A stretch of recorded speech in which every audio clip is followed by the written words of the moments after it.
the same language, there can only be one common factor: football. Reaching a historic milestone with 48 nations competing on football's grandest stage, the biggest tournament in football history. It's the 2026 FIFA World Cup. From football powerhouses to fearless newcomers, every nation arrives with one dream: to lift the most coveted trophy in world football. Africa stands proud, sending 10 of its strongest contingent to the global stage. From established giants to rising contenders, the continent stars are ready to showcase their talent, passion, and determination to billions around the world. For the debutants, this is more than a tournament. It's history in the making. New flags, new stories, and new heroes will emerge as they take their first steps onto football's greatest stage. The United States, Canada, and Mexico awaits the world to witness unforgettable moments, stunning goals, and the unifying power of the beautiful game. 48 teams, one trophy, endless possibilities. The FIFA World Cup 2026, where dreams become legends. It's time for the Mundial.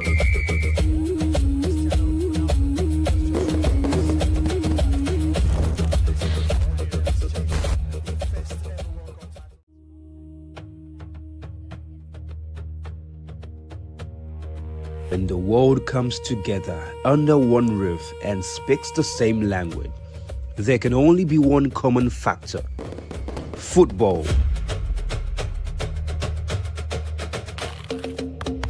Reaching a historic milestone with 48 nations competing on football's grandest stage, the biggest tournament in football history. It's the 2026 FIFA World Cup. From football powerhouses to fearless newcomers, every nation arrives with one dream: to lift the most coveted trophy in world football. Africa stands proud, sending 10 of its strongest contingent to the global stage. From established giants to rising contenders, the continent stars are ready to showcase their talent, passion, and determination to billions around the world. For the debutants, this is more than a tournament. It's history in the making. New flags, new stories, and new heroes will emerge as they take their first steps onto football's greatest stage. The United States, Canada, and Mexico awaits the world to witness unforgettable moments, stunning goals, and the unifying power of the beautiful game. 48 teams, one trophy, endless possibilities. The FIFA World Cup 2026, where dreams become legends.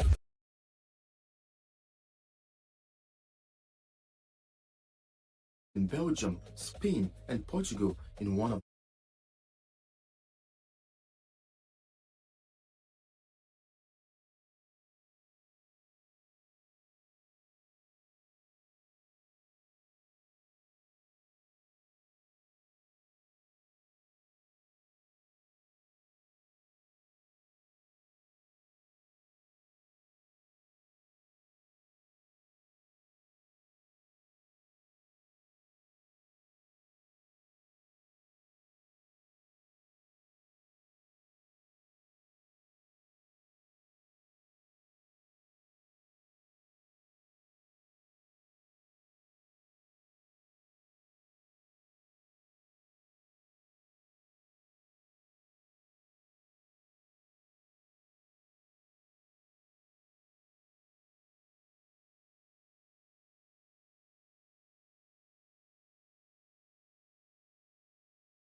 To 54 Football X. The 2026 FIFA World Cup is well and truly underway, and here are 5 observations from 54 the African teams represented the continent after the first round of matches. My name is Mike Defonit. Let's begin from number 1. Number 1 is that Africa's old king struggles. The new face stole the show. The biggest names did not deliver the biggest statement as Senegal lost 3-1 to France. Tunisia suffered the heaviest African defeat 1-5 against Sweden, while South Africa lost the opening match. In fact, had 2 red cards in that game.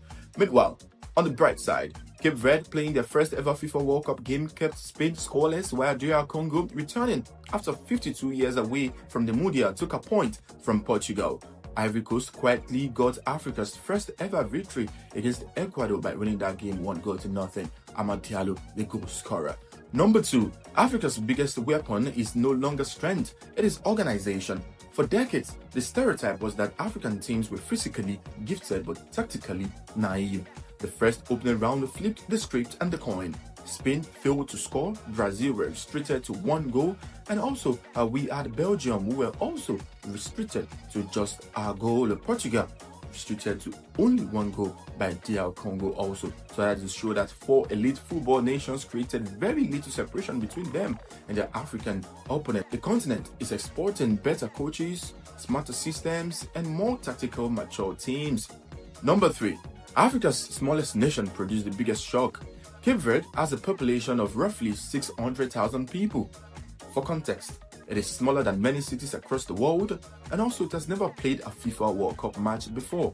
Yet, they became the first African side in the tournament to stop a former world champion from scoring, holding Spain to a goalless draw right at the Mundial.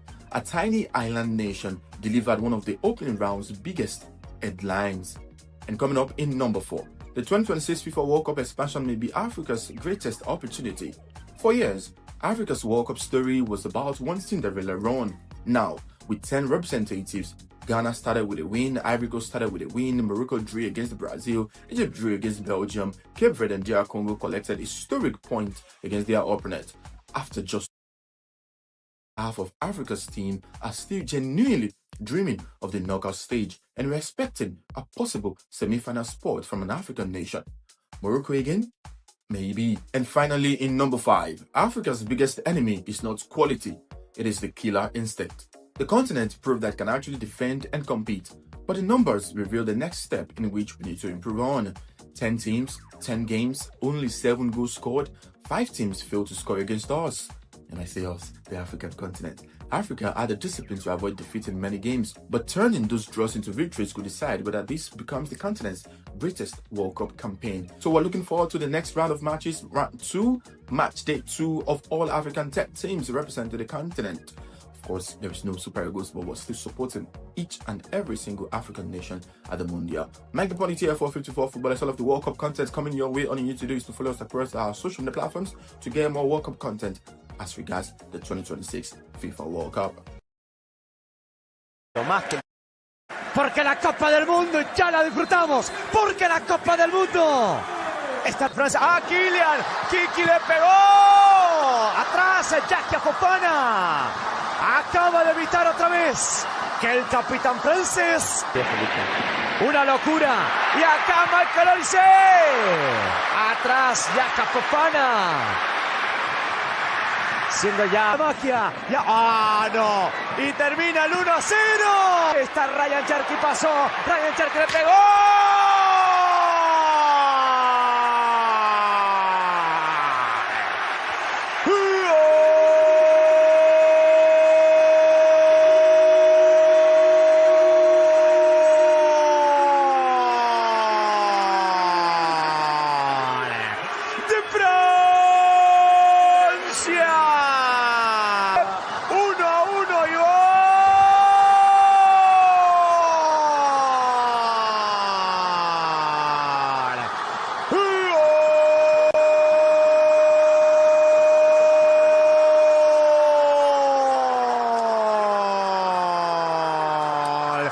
Costa de Marfil. A campo con la PP. Costa de Marfil.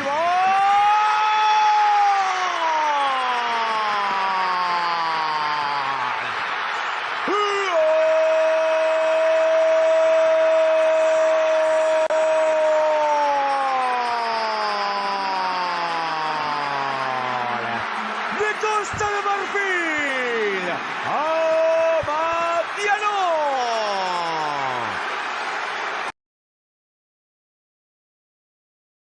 Benio finds Asante. Asante beats his man. He's into the box.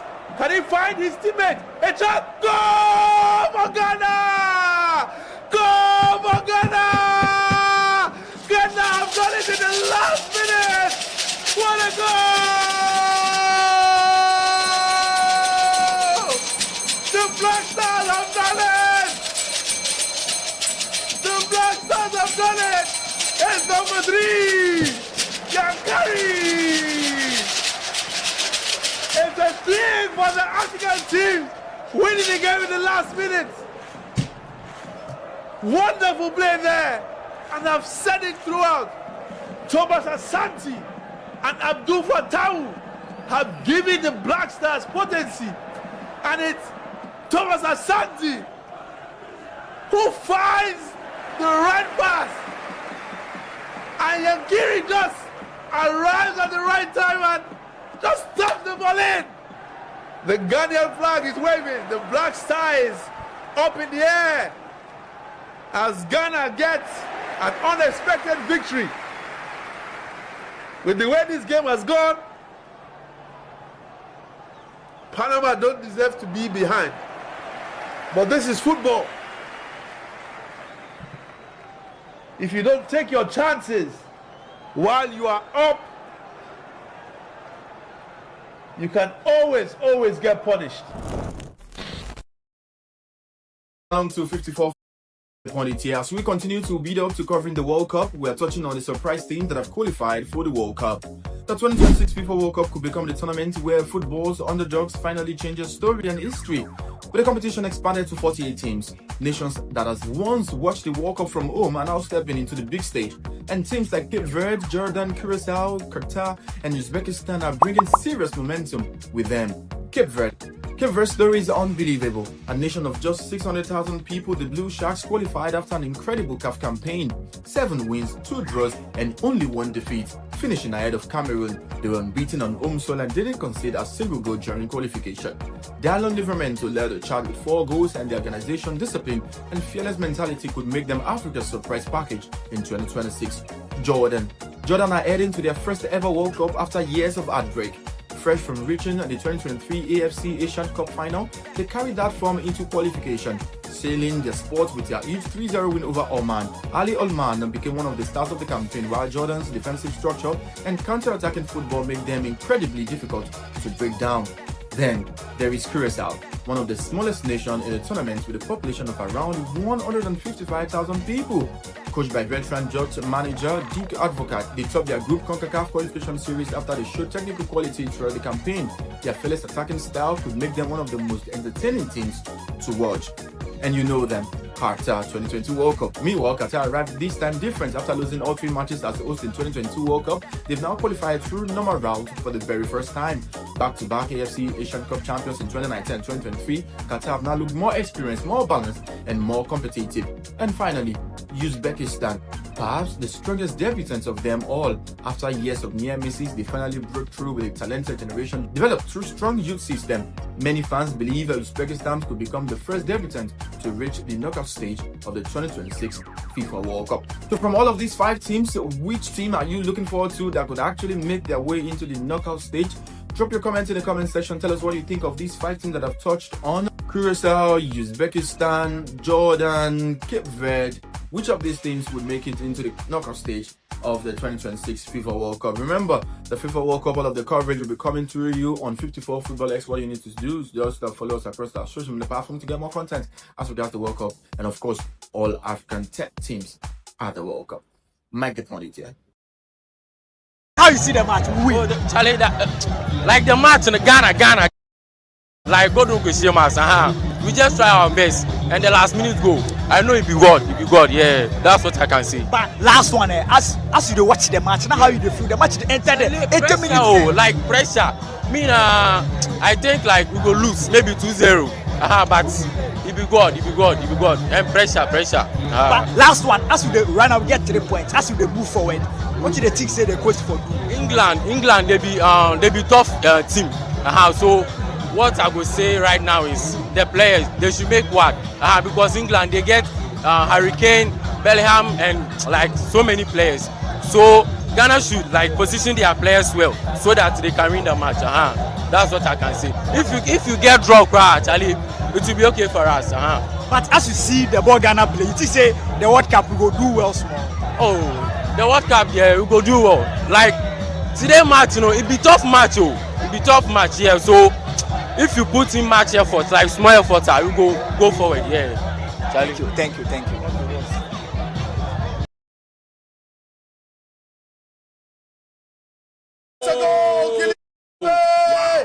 Has gotten his World Cup campaign off to a start, a goal-scoring start. It's France 1, Senegal 0 at the New Jersey Stadium. France doubled their lead. Football made easy by France. Quick transitions, and all Bakola had to do was just think it over. Edouard Mendy, Senegal, good work there, gets a goal. Ibrahim Baye. What a goal from the PSG young star. Mike Magnon is helpless. He doesn't know what is hitting there. Advantage Mbappe with a goal. That should be game set match. But what a sequence of action at the New Jersey Stadium.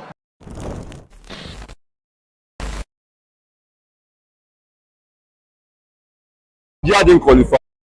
African team do you think will go far the most in this competition? Look, it's the People's Champions of Africa, Senegal. I have high hopes for Senegal. They're in a very difficult group with France and Norway.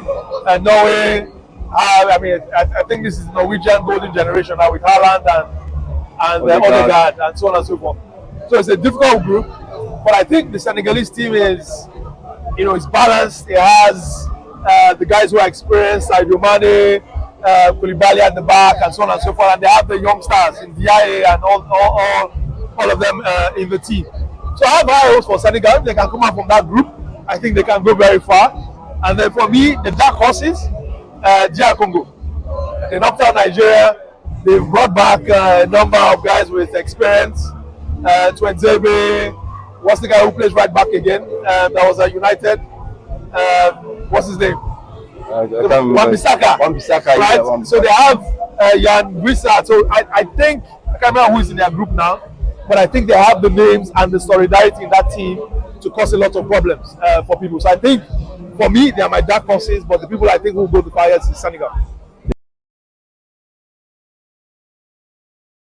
Welcome along to 54 Football X. The 2026 FIFA World Cup is the way, and here are 5 observations from 54 Football X on the African teams representing the continent after the first round of matches. My name is Mike Deponit. Let's begin from number 1. Number 1 is that Africa's old king struggles. The new face stole the show. The biggest names did not deliver the biggest statement as Senegal lost 3-1 to France. Tunisia suffered the heaviest African defeat, 1-5 against Sweden, while South Africa lost the opening match. In fact, had 2 red cards in that game.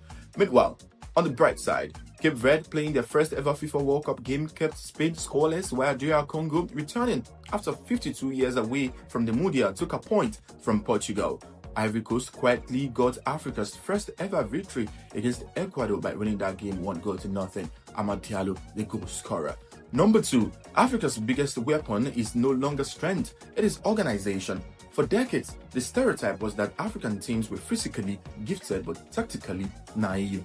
The first opening round flipped the script and the coin. Spain failed to score, Brazil were restricted to 1 goal, and also we had Belgium, who were also restricted to just a goal. Portugal restricted to only 1 goal by DR Congo also. So that is show that 4 elite football nations created very little separation between them and their African opponent. The continent is exporting better coaches, smarter systems, and more tactical mature teams.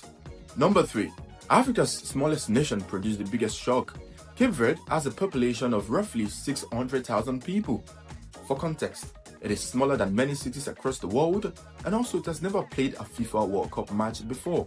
Yet, they became the first African side in the tournament to stop a former world champion from scoring, holding Spain to a goalless draw right at the Mundial. A tiny island nation delivered one of the opening round's biggest headlines. And coming up in number 4, the 2026 FIFA World Cup expansion may be Africa's greatest opportunity. For years, Africa's World Cup story was about one Cinderella run. Now, with 10 representatives, Ghana started with a win, Ivory Coast started with a win, Morocco drew against Brazil, Egypt drew against Belgium, Cape Verde and DR Congo collected historic points against their opponent. After just one round, more than half of Africa's team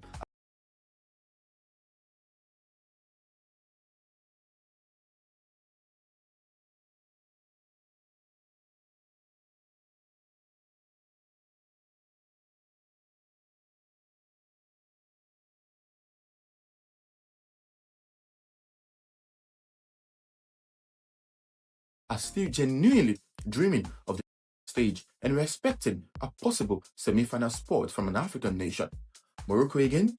Maybe. And finally, in number 5, Africa's biggest enemy is not quality, it is the killer instinct. The continent proved that it can actually defend and compete, but the numbers reveal the next step in which we need to improve on.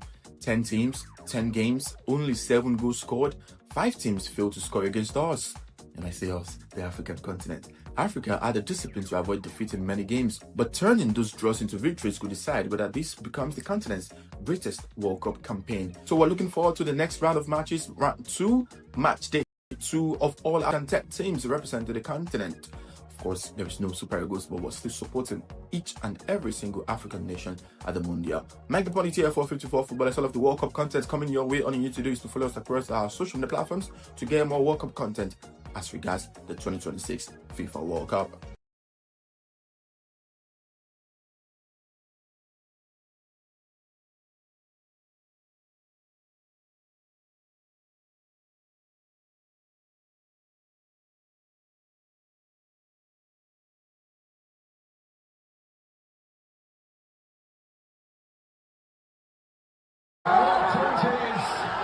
For DR Congo, the first goal and first point of the FIFA World Cup. That's a straight and start for Roberto Martinez, Cristiano Ronaldo, and for Portugal. They started in the best fashion, and João Neves put them in front. But the Irish in first half stoppage time levelled matters. And it represents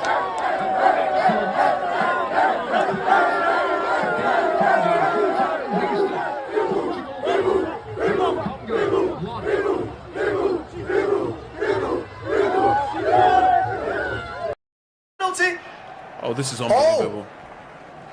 And Reza Fagani has stood by his decision. Well, it's a minimal just look at that again. I think that this, because of the magnitude of this game, I can understand it's minimal, just slight. Look at that. The left boot of Mbappe touches the thigh of Sadio Mane. This easily Premier League or La Liga game. I actually think, I haven't seen it. I think that's a penalty. I think it's not a penalty. Because actually, I think there's no connection. There's no connection with Mbappe's foot. Yeah, the Sadio Mane foot that went straight. Yeah, it didn't touch Mbappe. Yeah, exactly. And I think that's the decision. Yeah, I think that's what's done it for Fagani. Well, I mean, it's very rare to see I don't understand. Centre referees being told by VAR officials to go to the monitor and check and stand by this. It's very rare. Very rare, yeah.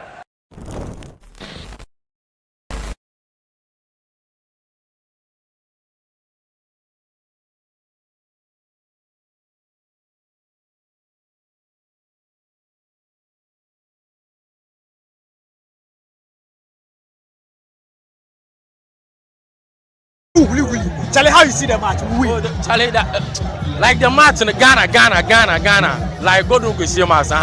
We just try our best, and the last minute goal. I know it be God. Yeah, that's what I can say. But last one, as you watch the match, now how you feel the match enter the 80 minutes. Oh, like pressure. I think like we go lose maybe 2-0. But it be God. And pressure. But last one, as we run out, we get 3 points. As we move forward, what do the team say the coach for do?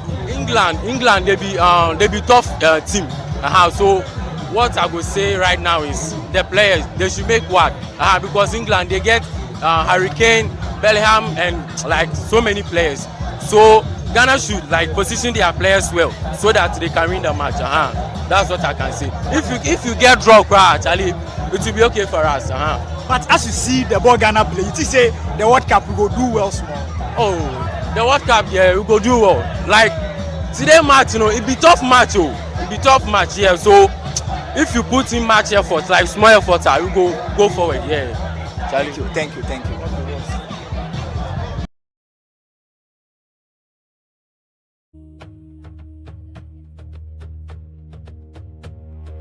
When the world comes together under one roof and speaks the same language, there can only be one common factor: football. Reaching a historic milestone with 48 nations competing on football's grandest stage, the biggest tournament in football history. It's the 2026 FIFA World Cup. From football powerhouses to fearless newcomers, every nation arrives with one dream: to lift the most coveted trophy in world football. Africa stands proud, sending 10 of its strongest contingent to the global stage.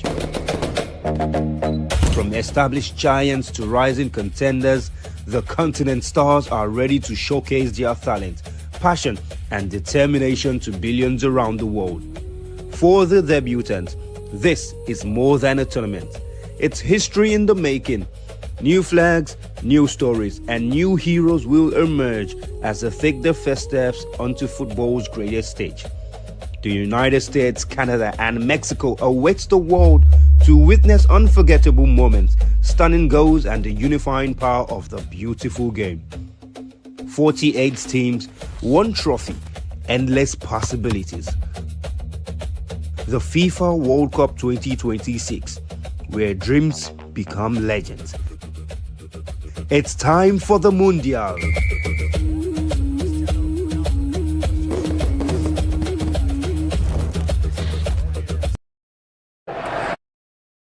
A chance for Morocco.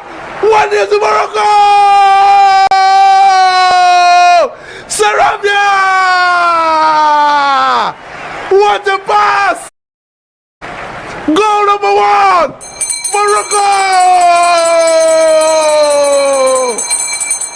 Against the run of play, Morocco take the lead. What a pass. What a pass. I think that assist came from Brahim Diaz. A completely, defense splitting pass there, straight through between Marquinhos and Gabriel. He's in on goal. What a pass!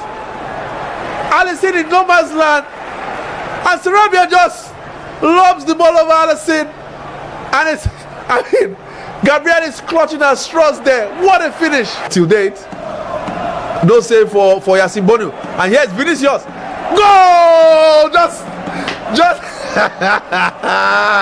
what a response! What a response! Brazil are backing it. Vinicius Junior. He doesn't have to be in the game most of the time. One chance, one goal. Brazil level. One continent, one dream. For the time in FIFA World Cup history, Africa will have 10 representatives at the tournament. And this is not just about participation. It is time Africa genuinely believes can actually produce a World Cup finalist or possibly a champion of the world. From Morocco's historic semi-final run in 2022 to Senegal's golden generation, from Ghana's exciting young stars to Ivory Coast's resurgence and South Africa's emotional return, the continent heads into 2026 with more depth, more talent, and more belief than ever before. So today on 54 Football X, we're breaking down all 10 teams that would be representing the African continent at the World Cup, but mainly focusing on the continent's biggest hopes: Morocco, Senegal, Ghana, Ivory Coast, and not forgetting South Africa. We'll look at their squad, stats, key players, strength, weakness, and realistic chance of going deep in the tournament. Can Africa eventually conquer the world? Morocco. Let's start with Africa's biggest hope in Morocco. In 2022, Morocco changed African football forever by becoming the very first side to play in the semi-final of a FIFA World Cup, defeating Belgium, Spain and Portugal in one of the greatest underdog runs football has ever seen in the round leather game. But here is the scary part. Morocco might actually be better now than they were in Qatar. During qualification for the 2026 FIFA World Cup, Morocco were absolutely dominant. 8 matches they played, 8 wins they had, 22 goals were scored, only conceding 2 goals in the process. That is ridiculous consistency. And according to FIFA statistics, Morocco are now unbeaten in 22 World Cup qualifiers since 2015. This is one of the greatest qualifying runs in African football history. This team is built differently. Defensively, they are elite. Tactically, they are disciplined. And individually, they have world-class players. Achraf Hakimi remains one of the best attacking fullbacks in football history. Yassine Bono is still among the best goalkeepers in the world.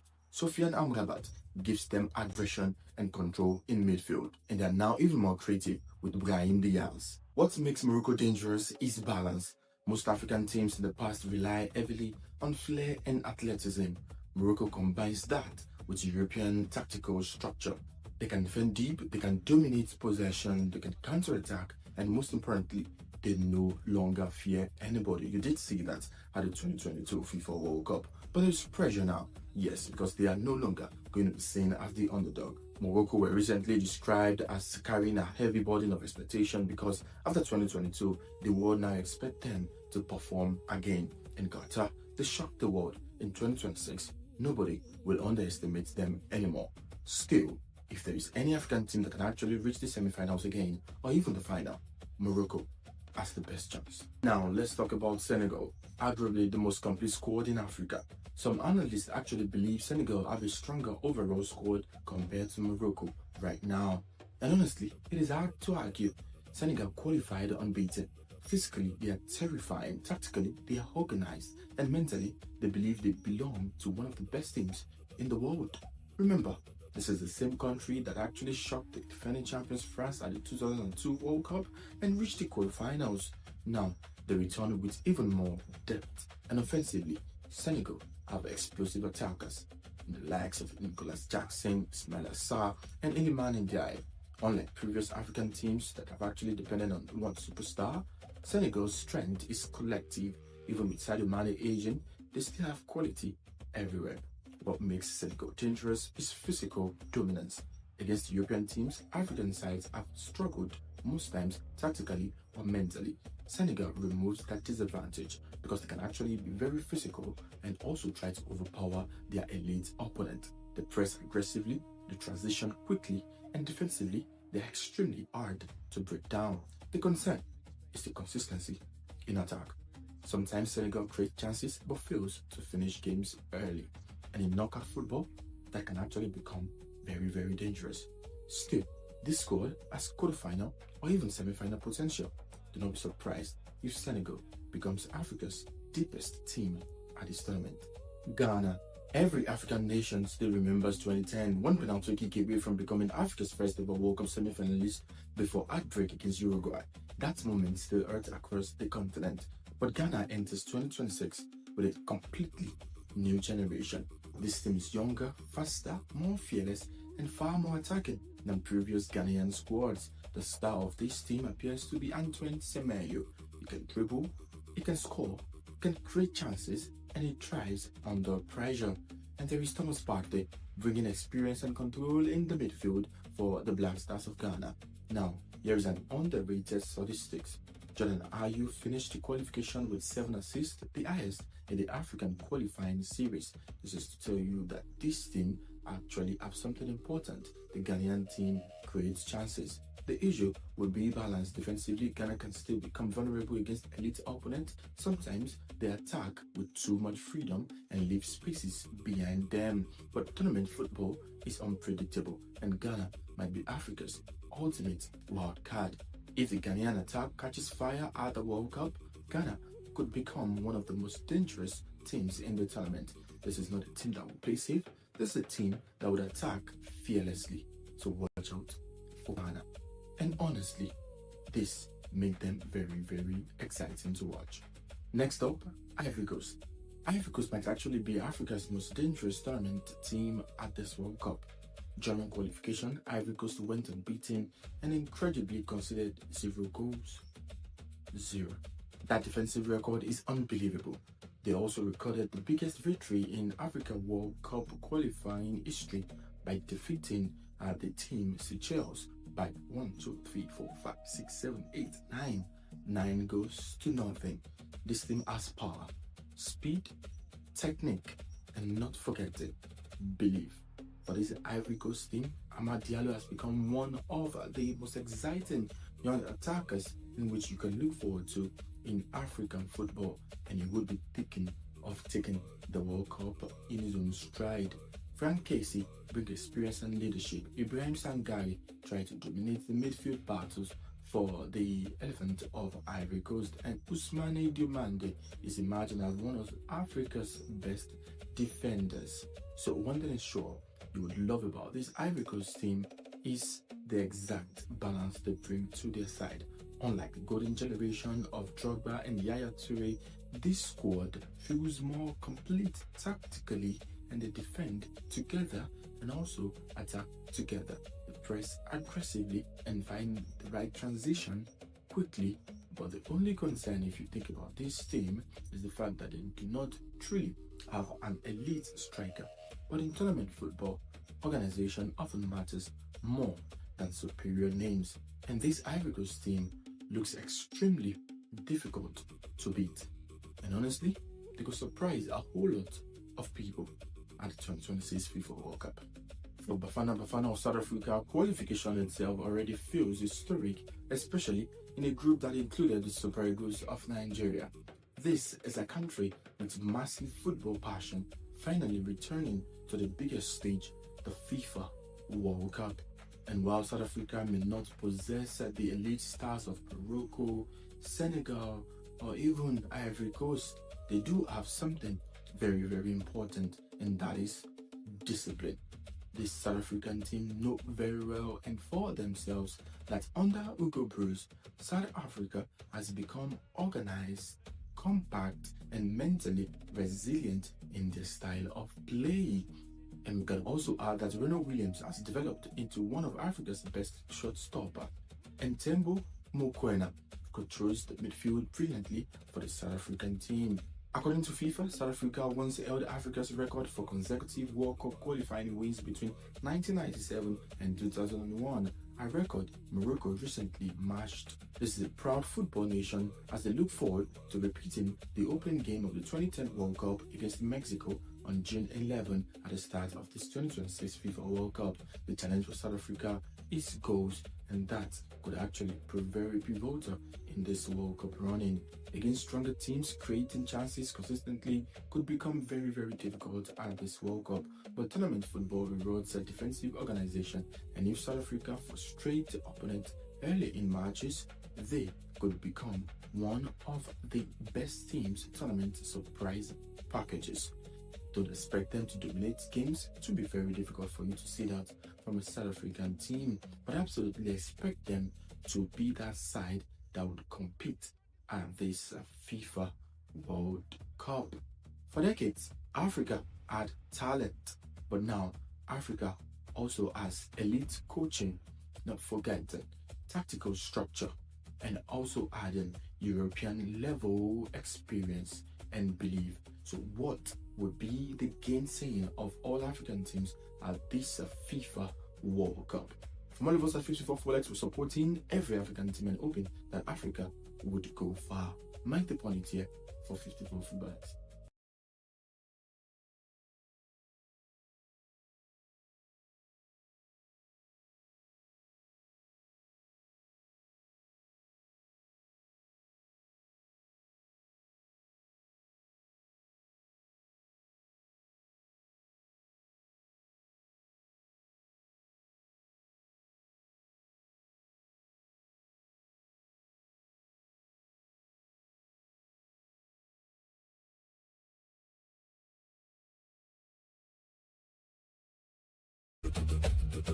It's time for the Mundial.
The United States, Canada, and Mexico awaits the world to witness unforgettable moments, stunning goals, and the unifying power of the beautiful game. 48 teams, one trophy, endless possibilities. The FIFA World Cup 2026, where dreams become legends. It's time for the Mundial.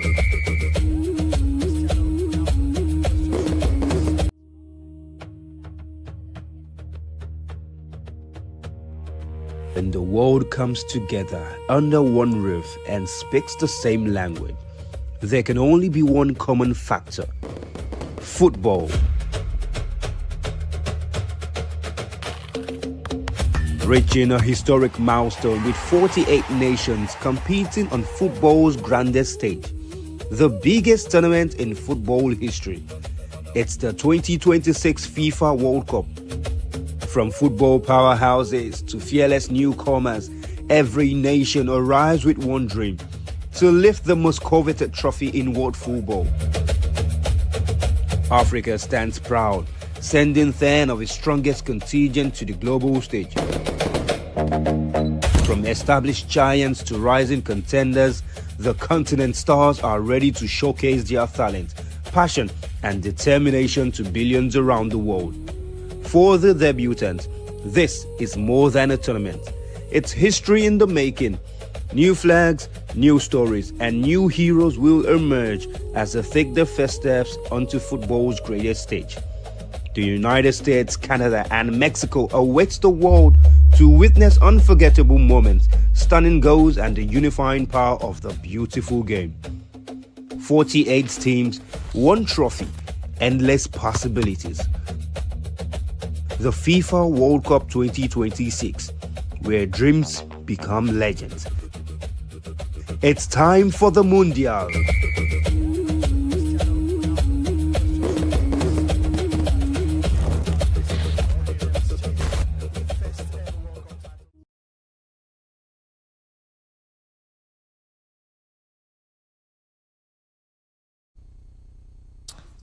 It's Diamond Shaft, the German machine, up against Les Elephants. That's the Elephants of Ivory Coast, right there at the Toronto Stadium in Canada. And kickoff is in about 15-17 minutes as we continue action from the FIFA World Cup 2026. And some will say it's been a tournament that has kept on giving in terms of gifts, in terms of excitement, and in terms of the action. And we witnessed not quite long ago an attacking masterclass from the Netherlands, the Oranje, who destroyed Sweden by 5-1. But we're looking forward to the big one that's got some African flavor in it. It's Ivory Coast up against Diamond the German national side, and all of the action right here on vivxsports, and we are bringing this to you live all the way from Bature right here in Lagos. My name is Olawale Adigo, and it's a pleasure bringing this game to you. But not just me alone, I've got Alex on this one as well, and Alex seems to be my go-to guy anytime I'm here calling the games of the World Cup. And Alex, it's great to have you on this one. Yeah, it's good to be here. Good evening to you. It's the second time we're doing this for the FIFA World Cup, and we're here again live this time for the big game that will happen much later, the Germany v Cote d'Ivoire game. I'm excited to be here, like you rightly mentioned. We saw one game earlier on today.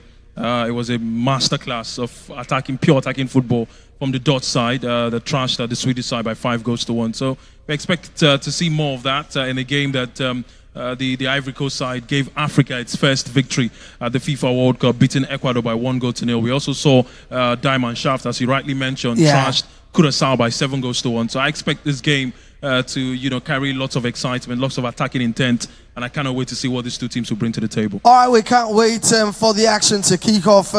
It's in about 17 minutes from now, but in the meantime, there is a lot to talk about as far as the build-up to this game is concerned. But Alex, let's just press a bit of rewind and talk about Netherlands-Sweden, 5-1.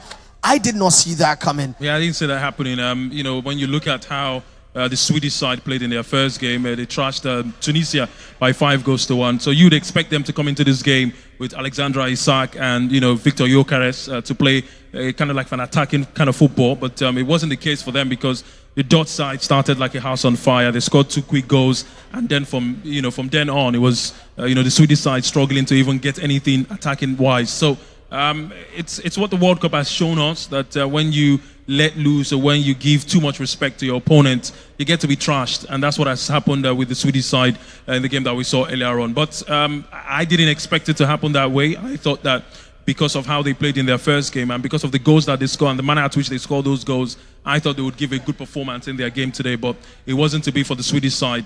And good one for the Netherlands, because that means now that they have 4 points and they just need one more to qualify to the next round. All right, now let's focus on the game at hand. It's Germany versus Ivory Coast, and all of the action coming right here from Lagos Bature. But the action on the pitch is at the Toronto Stadium. That's right there in Canada. But let's quickly make sense of their match day 1 results. We know Germany thrashed Curaçao by 7-1. A reminder of Mineirazo, that was in 2014 in Belo Horizonte. And for Ivory Coast, it was a late show against Ecuador. What were your talking points from these two matches? Looking at the first game, Germany trashing Curaçao by 7-1. I think that one thing that many people remember from that game is the fact that Curaçao could manage to score 1 in that encounter. It's and like, maybe even for the first 10-20 minutes, they seem to give Germany a bit of problem. Good one for their money. But I think everything changed after Germany scored that second goal, and from then on the floodgates was open, and they scored 6 more goals and wrapped it up. But for the Ivorians, they played a different kind of game in their first game. They tried to try some different things in their game. They didn't approach the game like a defensive side. They knew what to do on and off the ball. And when they had chances, they missed some of those chances. But when Amad Diallo had that one in the 89th minute, he placed the ball into the back of the net, and that gave the Ivorians 3 points in the game. So it makes this game even an important one for both sides, because whoever wins this game now is in the next round of the FIFA World Cup. So it's as important as anything for either Germany or Cote d'Ivoire to get a victory. But looking at the first games that these two sides play, on the balance of play, I love what the Cote d'Ivoire side did, because like I said, they gave Africa its first victory in this tournament. But for the German side, they'll be coming into this game knowing that they can build on their 7-1 performance against Curaçao. All right, there you have it. Amad Diallo, the hero for the Ivorians on match day 1 against an Ecuador side who had not lost in 19 matches. They came into that game having not lost in almost 2 years of international football action. But Amad Diallo came off the bench and broke that one. But on the screen earlier on, we saw how the African teams had fared at the World Cup. Probably you can have that back on our screen and just take a look at Africa's journey. I should not be serving reminders anymore that we have 10 African teams at the FIFA World Cup. That's about 22% of what we have at the World Cup. And there you go on the screen. Mexico beat South Africa on the opening day of action, 2-0. Brazil and Morocco gave us one of the enthralling matches, one of the exciting games of the tournament so far. It ended 1-1. We talked about Ivory Coast beating Ecuador 1-0. Sweden thrashed Tunisia by 5-1. And we know that game came with repercussions, right? Sabri Lamouchi was sacked and Hervé Renard came in as a replacement. Spain and Cape Verde played a goalless draw, and we know how historic that performance was for Cape Verde. Belgium and Egypt played out a 1-1 draw. France beat Senegal by 3-1, while Argentina beat Algeria 3-0. Lionel Messi scored a hat-trick in that one. And Portugal versus DR Congo ended 1-1 in Houston, while Ghana also left it late. Caleb Irenchi getting that late goal to break Panamanian hearts by winning by 1-0. And Africa's journey continues tonight as Ivory Coast take on Germany. All right, let's take a look at the lineups. If we could have how the two teams will be lining up tonight. But first things first, let's take a look at the table. Group E, Germany on 3 points. Cote d'Ivoire also on 3 points by virtue of their opening win against Ecuador, while Ecuador 0 points alongside Curacao. All right, hopefully we can get the lineup on screen real quick so we can talk through that. And there we go. That's how the Elephants kick things off tonight in Toronto. And it's Fofana in goal. There's also Wilfred Singo, Odilon Kusunu, there's Agbadu, there's Konan, there's Diallo, Frank Kessie is the captain, there's Sangare, there's Yan Diomande, there's Boni, and Inao Ulai. But the biggest talking point, Alex, for Ivory Coast is Elie Wahi not starting. Remember, he started the opening game, but because of the shadow, the spot fixing shadow looming over him, they have decided not to involve him in today's game. And I want us to talk through that situation. Elie Wahi and that story. He's 22 years old or 23 years old, and is at the center of an ongoing investigation into alleged spot fixing. Your thoughts on that? I mean, this happened in a French Ligue 1 game. It's been a while now, and you know the sad thing, Olale, is the fact that we see this happen sometimes around African players, and you know when it becomes a reoccurring theme that happens with African players, then you start to ask the question, you know, why are they doing things like this? But again, a man should not be casted until he is proven guilty of those crimes, and I feel like the issue around visa or entrance to Canada only just means one thing. If they say the man allegedly did something, it doesn't mean that he has been confirmed that he did it. So I can understand the precaution that they took there to put the man on the bench and, you know, take away that spotlight from him totally. But again, it hasn't been proven that he did any of that. It's just allegations and the fact that people are reading meaning to some of the things that happened in that game. And, you know, some also saying that he intentionally took a yellow card, you know, just to favor some bookies and all of that stuff. So nothing proven yet, so still very means that the guy would be part of the team, and hopefully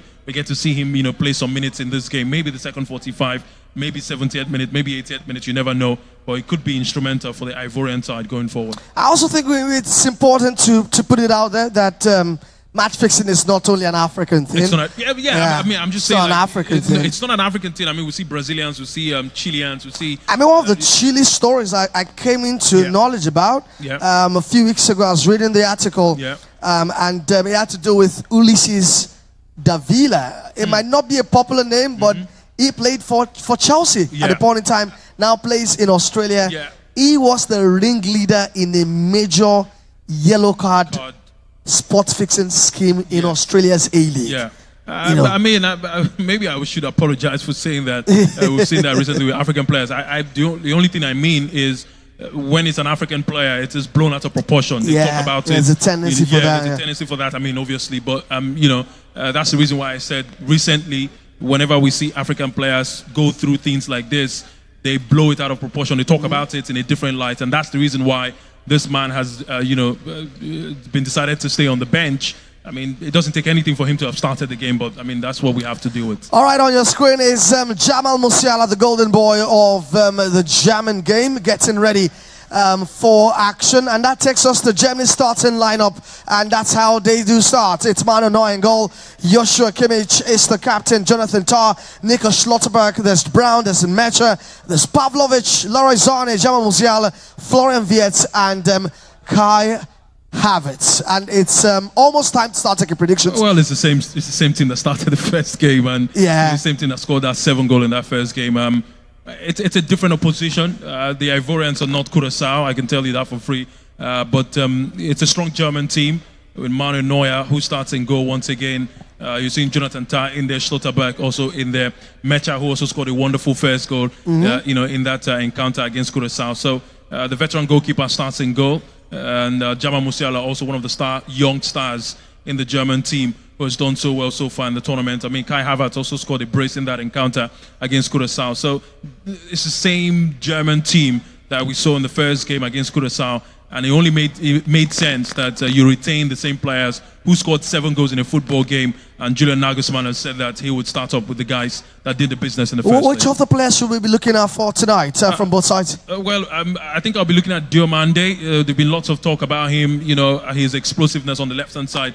And also, I'll be looking for the German side. I'll be looking at Jamal Musiala, what he brings to the table tonight. All right, I'm looking out for Jan Diomande and Jamal Musiala, who is back fully fit. I remember that he had a major injury, but returned towards the end of the season. But now looks like he's fully ready. Okay, it's time to take the national anthem of Germany.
I'm not doing play-by-play.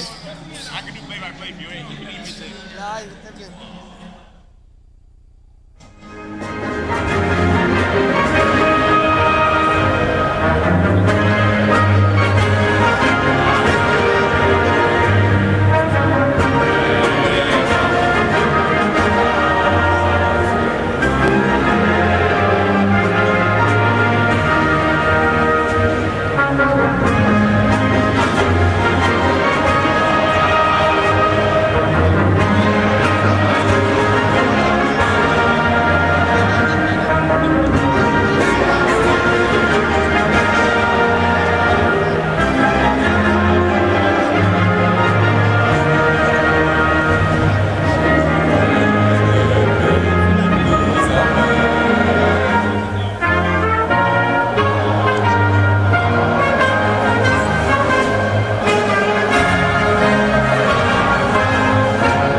Hi, I have a wonderful fan right here who's enjoying time here at Bature, Victoria Island, Lagos. Well, first off, I want to ask you about what you expect from a game like this. You know, it's the Ivorians against the Germans. Big game by all standards. Yeah, I mean, the Germans are a scoring team, so I expect that there'll be goals in there.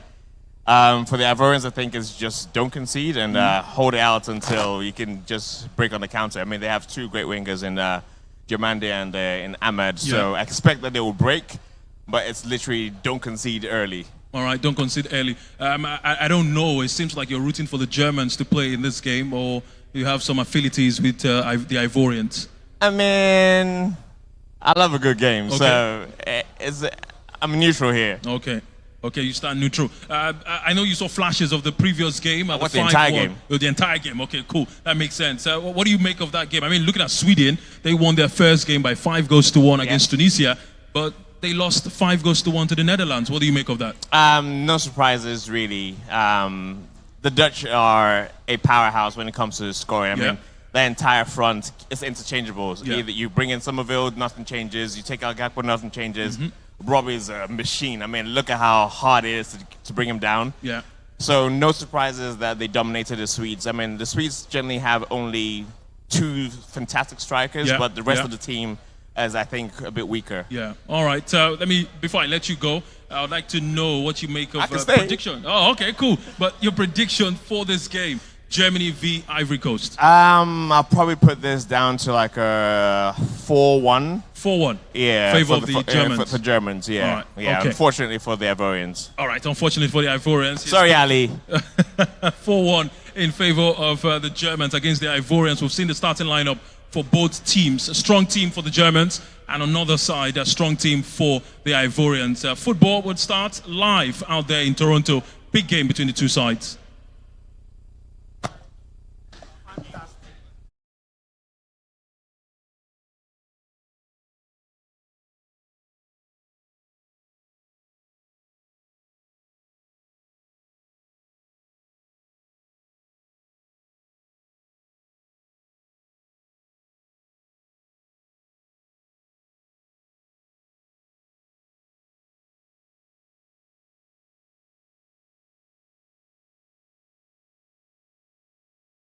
Just about to begin. It's Germany against Cote d'Ivoire. Call them Ivory Coast as well. It's all good. And we know both teams come into this one in strong form, with Germany thrashing Curacao and Ivory Coast sneaking a 1-0 win over Ecuador and snapping the 19-match run. And Alex is here to call the game alongside right here on vivxsports. Live at Bature VI Lagos. You can see Julian Nagelsmann. That's the German manager, maybe under a bit of pressure. Remember that Germany, Alex, also coming off the last 2 Mundials, not getting out of the group stage. Yeah, I mean, it was a disappointing tournament for them in 2022, knowing that, they took a very strong team to that tournament, but they just couldn't get out of the group stage. They played some good games, but just not enough for them. They've started this tournament really well, scoring 7 goals in their first game, and you can see serious business for the Germans. They know that they are one of the favourites to go all the way to the knockout stages and maybe drag themselves to the semi-final, if you may. But they've not been, the same German side that we saw in the 2014 World Cup or in the 2018 World Cup. This is a new generation of German players, and trust me, they would show themselves well to do something amazing in a game against the Ivorians. It's about to begin. Kickoff is imminent, and it's a filled stadium as Germany gets us on the way. From the left to the right of our screen, Germany draped in white and black traditional, and for Ivory Coast it's an all-orange affair for them as Germany make precautions. That was an early warning to the Ivorians. Kai Havertz just could not find the right connection, but Alex, early doors, but Germany definitely asking the right questions very early on. He would have hoped for a better ball, and he just couldn't bring that down to find the target. Kai Havertz. It was a ball from Florian Wirtz, who had an opportunity to put one into the box, but on that occasion I don't think it was going to trouble the goalkeeper and go for the Ivorians, and the shot was way over. Goal kick to the Ivorians. Alright, Ivory Coast, lovely ball walk there to beat the German press. As Ivory Coast will be open. Remember, a win for them tonight will seal their qualification to the knockout stages of the World Cup for the first time ever. And by the way, they also ensure that they have won at least a game in every World Cup that they've been at. Yeah. Another player to watch out for, I mean, from an Ivory Coast perspective, had to be Christ Inau Ulai, the Trabzonspor midfielder, 20 years of age.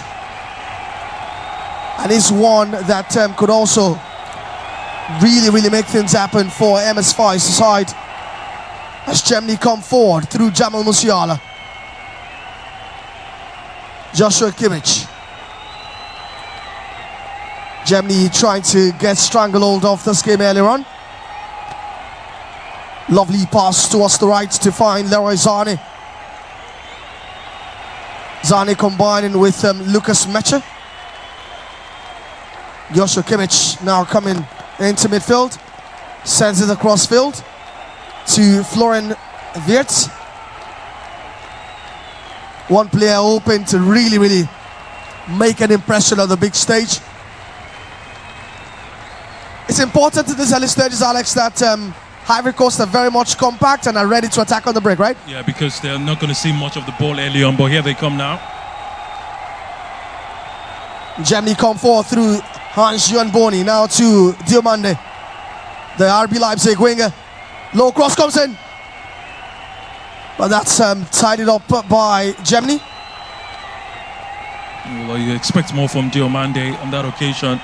The RB Leipzig winger. I mean, he plays in the German Bundesliga, so he understands. It's familiar territory. Yeah, you know, they play against German players, but on that occasion, the ball was good, but it just couldn't connect rightly with the player down the middle.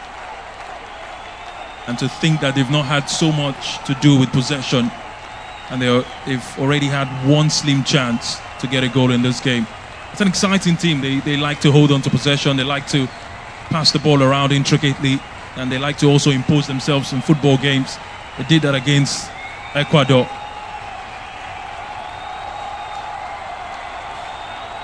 Can we get some Deutsche Mannschaft supporters, some German Deutschen supporters in the house?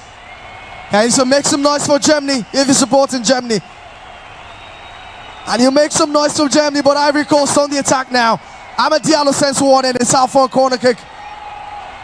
But that was offside initially. So that corner kick would not count. As Frank Kessier with that run.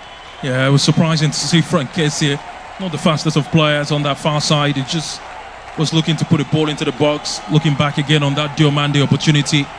Good ball across the face. I think Jonathan Tah was the man who stopped the flight of that ball. Yeah. Could have got into the target. And you see Mecha there just trying to stop Diomande, who for many think that he would be the man to bring Ivory Coast to 3 points if they are to get any from this game. All right, we're done with the vibe check for Germany, right? Can we get some vibe check for Ivory Coast? If you're supporting the Elephants here at Bature, can you make some noise for Ivory Coast? Let's support our African brothers. We're supporting all 10, right? Well, or is it just 9? Well, I'm supporting 9. Oh, 9, right? And we know the one I'm not supporting, so let's definitely. not talk about it. Yeah. All right, Germany on the attack now. Florian Wirtz is overcrowded as Ivory Coast regain possession. Fofana sends that one out straight to Diomande. And Joshua Kimmich will have a he's going to have a busy afternoon right there in Toronto. And also, I mean, Germany wasn't that flawless against Curaçao. Yeah, they weren't. I mean, if you saw large parts of the first 45 against Curaçao, they struggled. I thought Curaçao responded after that early goal they conceded. They did, and they responded really well. And it was from that response that they scored an equalizer. But again, it's one thing about Germany, when you give them way too much chance on the ball to dictate the tempo of a football game, they can score lots of goals. They've shown that time and time again in football games that they can do it. So I know that the Ivorians will understand that if you let them play, if you let them get into that flow state where everything goes smoothly for them, Yeah. it will be difficult to stop them. So you have to be at alert every single time, every single second of this game. Ivory Coast looking a bit comfortable, especially without the ball. But I also found it a bit amusing, tactically, the way they stepped up. Even before the World Cup, MS5 set up his team in a 4-4-2. Yeah. But tonight, they are playing in a 4-3-3 setup with those fast forwards in Boni, Diallo and Diomande. Now it's Boni, the Inter Milan forward, taking on Jonathan Tah and Joshua Kimmich. Finds Diomande. Lovely work from Diomande there, but Tah recovers really well. But Ivory Coast still asking questions. Cross comes in from the right. Oh, but that's a wrong pass, as Germany will try to take advantage and attack. Now it's Jamal Musiala, gets the ball to Lorenzo, but can't get there in quick time. Well, the idea was right. Jamal Musiala looking for the run of Leroy Sané. Well, the player was confused where the ball was going, and he just couldn't read that one. Quick reading from the Ivorian defender on that occasion to twat the defensive clearance there. Now they have it again, passing the ball around. Well, they've been calm so far, the first 8 minutes of this game. And for every Ivorian fan, hopefully they stay this way, because... We haven't seen much of Amad Diallo, by the way. Yeah. The match winner on match day 1 for Ivory Coast. The ball has been far too much on this left-hand side where you have Diomande. Do you think it's been rewarded for the goal, or you think he's here because Eliwai could have been a distraction? Yes. Eliwai would have been a distraction, and you put him on the bench. The right person to start is Amad Diallo, and I think that's what the manager has gone for. Well, you can read it from another book and say he was being rewarded for the goal he scored that gave them all 3 points against the Ecuadorians. But I think it's because the other guy, Y, is not in this game, and that's the reason why Amad Diallo starts. And in 9 minutes of football, we've not really seen anything from him, and we've not even seen the Ivorians play so much on that far right-hand side. So they have to now bring everybody in course of the games, because they need everybody in the end. Match official or center referee for tonight in Toronto is Juan Gabriel Benitez, alongside his compatriots from Chile, Eduardo Cardozo and Del Misia de Saldiva, as Germany now camp in that Ivory Coast area. Course comes in, and Havertz, what a header, what a save. Didn't look dangerous initially, Alex. Well, it didn't look dangerous initially, but it was a good cross from the right-hand side. Joshua Kimmich sends a very good ball into the box. Delicious, good header from Kai Havertz. Well, he needed more bend to that ball. That would have ended up in the back of the net, but an equally good save from the goalkeeper. And easily should have been 1-0 Germany. And well, this man is on fire, Kai Havertz. He's scored 2 goals already in this tournament. And it looks like he will get more as the tournament progresses. Nico Schlotterbeck being attended to. He should be fine. But you look at that German jersey, it's also retro, right? Yeah, it's giving some retro vibes. Yeah. And that's the header once again. Fofana to be very, very careful there. Headers like that could be tricky, especially when they get a bounce. Yeah, when they get a bounce. The bounce was too close to the goalkeeper. That's why I think he caught the ball. If it happened just meters away from him, it would have been a struggle to keep that one out. Credit to Fofana, he's also looked comfortable with the ball at his feet. Passed out the ball pretty comfortably so far. 10 plus minutes gone in Toronto. Germany 0, Ivory Coast 0. The second match day of Group E action. Don't forget, later on tonight we've got Ecuador up against Curaçao. Well, this feels like a winner-takes-all encounter. The winner automatically might just qualify for the knockout. Kai Havertz dropping deep, is fouled, but referee says play on. Now Diomande coming again. It's been an available outlet on the left hand side. Cuts into his right, but finds his left back. Cross comes in, and that follow-up shot is blocked. Ivory Coast also knocking on the door, Alex. Well, that was a good chance. Nicely walked on the left-hand side. Good ball into the box. It was headed away by the Germans, who were struggling to defend. Single with that chance. It was a very connected with the ball well, but the shot was blocked. And that was a delicious cross from Conan, by the way. Yeah, it was a good cross from Conan. Was searching for the header of Kessie, the captain, on the far side, but the Germans, way too many bodies behind the ball to block that opportunity, but here they come now. Leroy Zane now on the right hand side. Cuts into his left. Finds Mecha.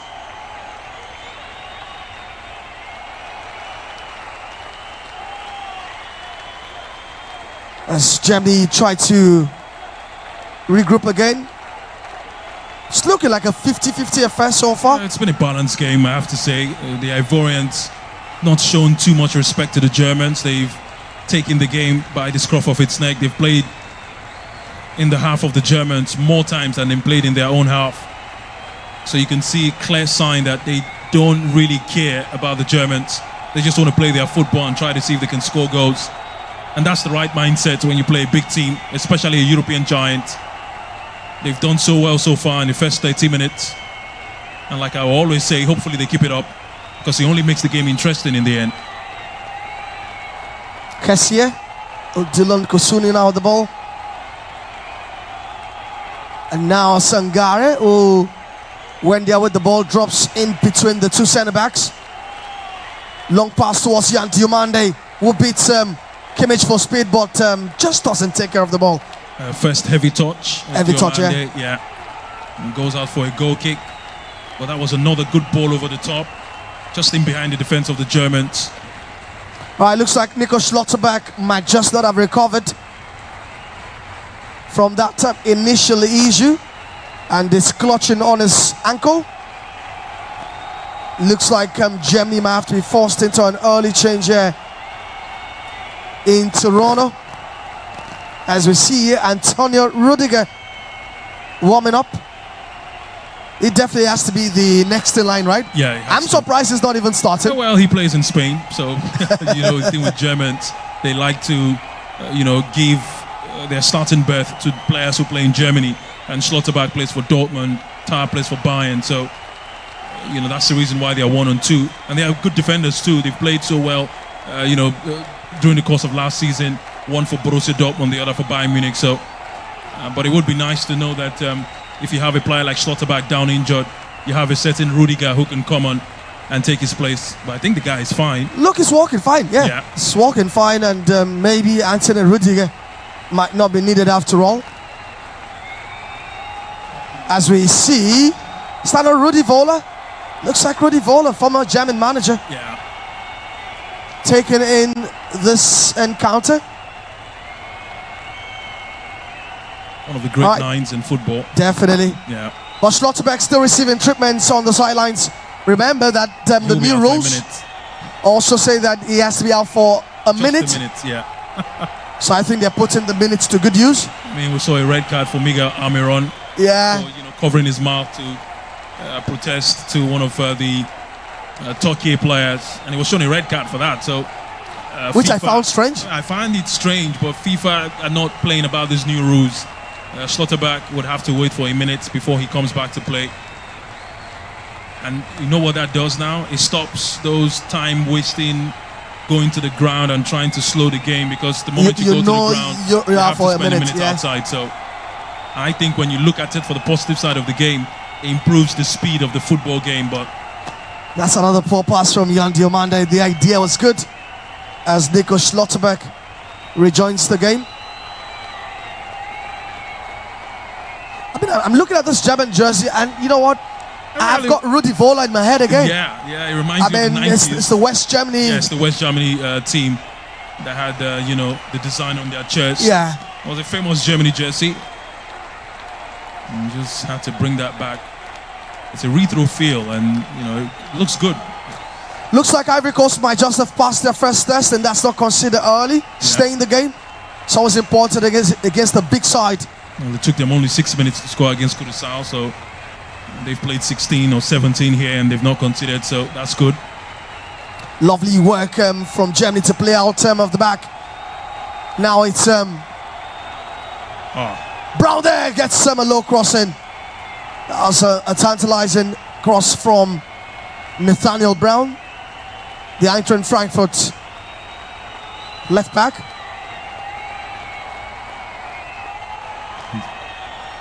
Germany seem a bit much more better with the ball. Just lacking also in creating the final ball for maybe Kai Havertz or Florian Wirtz to be able to convert. No, they've not seen too many spaces, especially on the far side, and you can see them trying to stretch the Ivorians, but here they come. Cross comes in, but that's actually a shot from Jamal Musiala.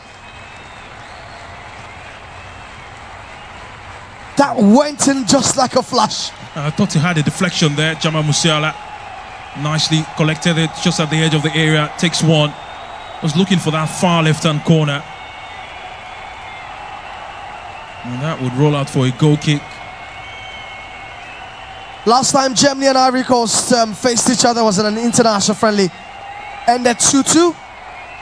Lukas Podolski with a late equalizer for the German side back then. And after disappointing group stage exits in 2018 and 2022, Germany have come into this tournament a bit under the radar, right? Yeah. They're not really talked about as one of the favourites to go all the way. And I think what that does for them is it takes away the pressure of coming into a tournament and and everybody just expects you to go all the way and win it. So they're not pressured by the expectations. They just want to come here, play good football, score goals and win games.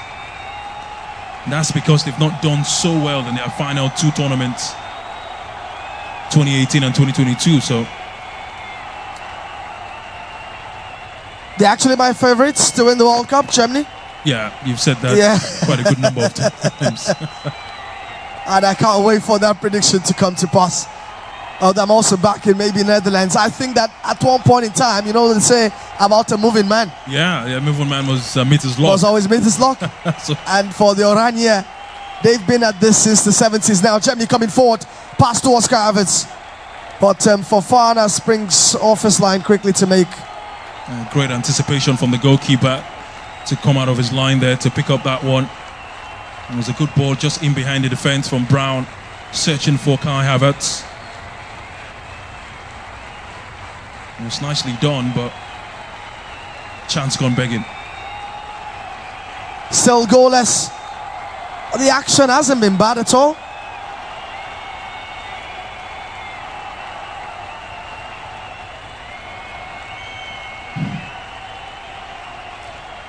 But Germany definitely will be hoping that they can at least go far in a tournament where they've not been expected to do well. At the last Euros, seemed to be a bit of hope in terms of their performance levels. They got to the quarterfinals. Yeah, they went to the quarterfinals. That they hosted. Yeah, and they played well. I mean, they were beaten by a better team. The Spanish side were so good in that tournament, and they hosted. It was a packed full stadium. I expected them to have done one better, but I mean, like I said, they played against the Spanish side, a team that went all the way to win it. And if it's anything to go by, based on that performance from the Euros, you would expect them to go or get to at least the quarterfinals of this one. They've started well, they've done a good job, and it only just takes more excitement from them, more exciting football. And if they continue winning, it would be easier to see them go all the way to the quarterfinals, at least at this tournament. Shots from distance there from Lucas Meche. And that looked like Kamiri now on its way out for a German corner kick. Kai Havertz wants to quickly take this one. And we are sorry for the break in transmission right at Bature. I'm sure that the technical guys are working as quick as possible to quickly fix that. But in the meantime, we are operating in the metaverse here, right? Yeah, another dimension, if you may. So we still continue bringing you all the action. Corner kick is floated in. The ball actually scored. It's a goal. It's 1-0. It's 1-0, but looks like the referee has signaled that Pavlovic might just have fouled Fofana. And that goal will not count as Joshua Kimmich protests. And let's take a look at that again.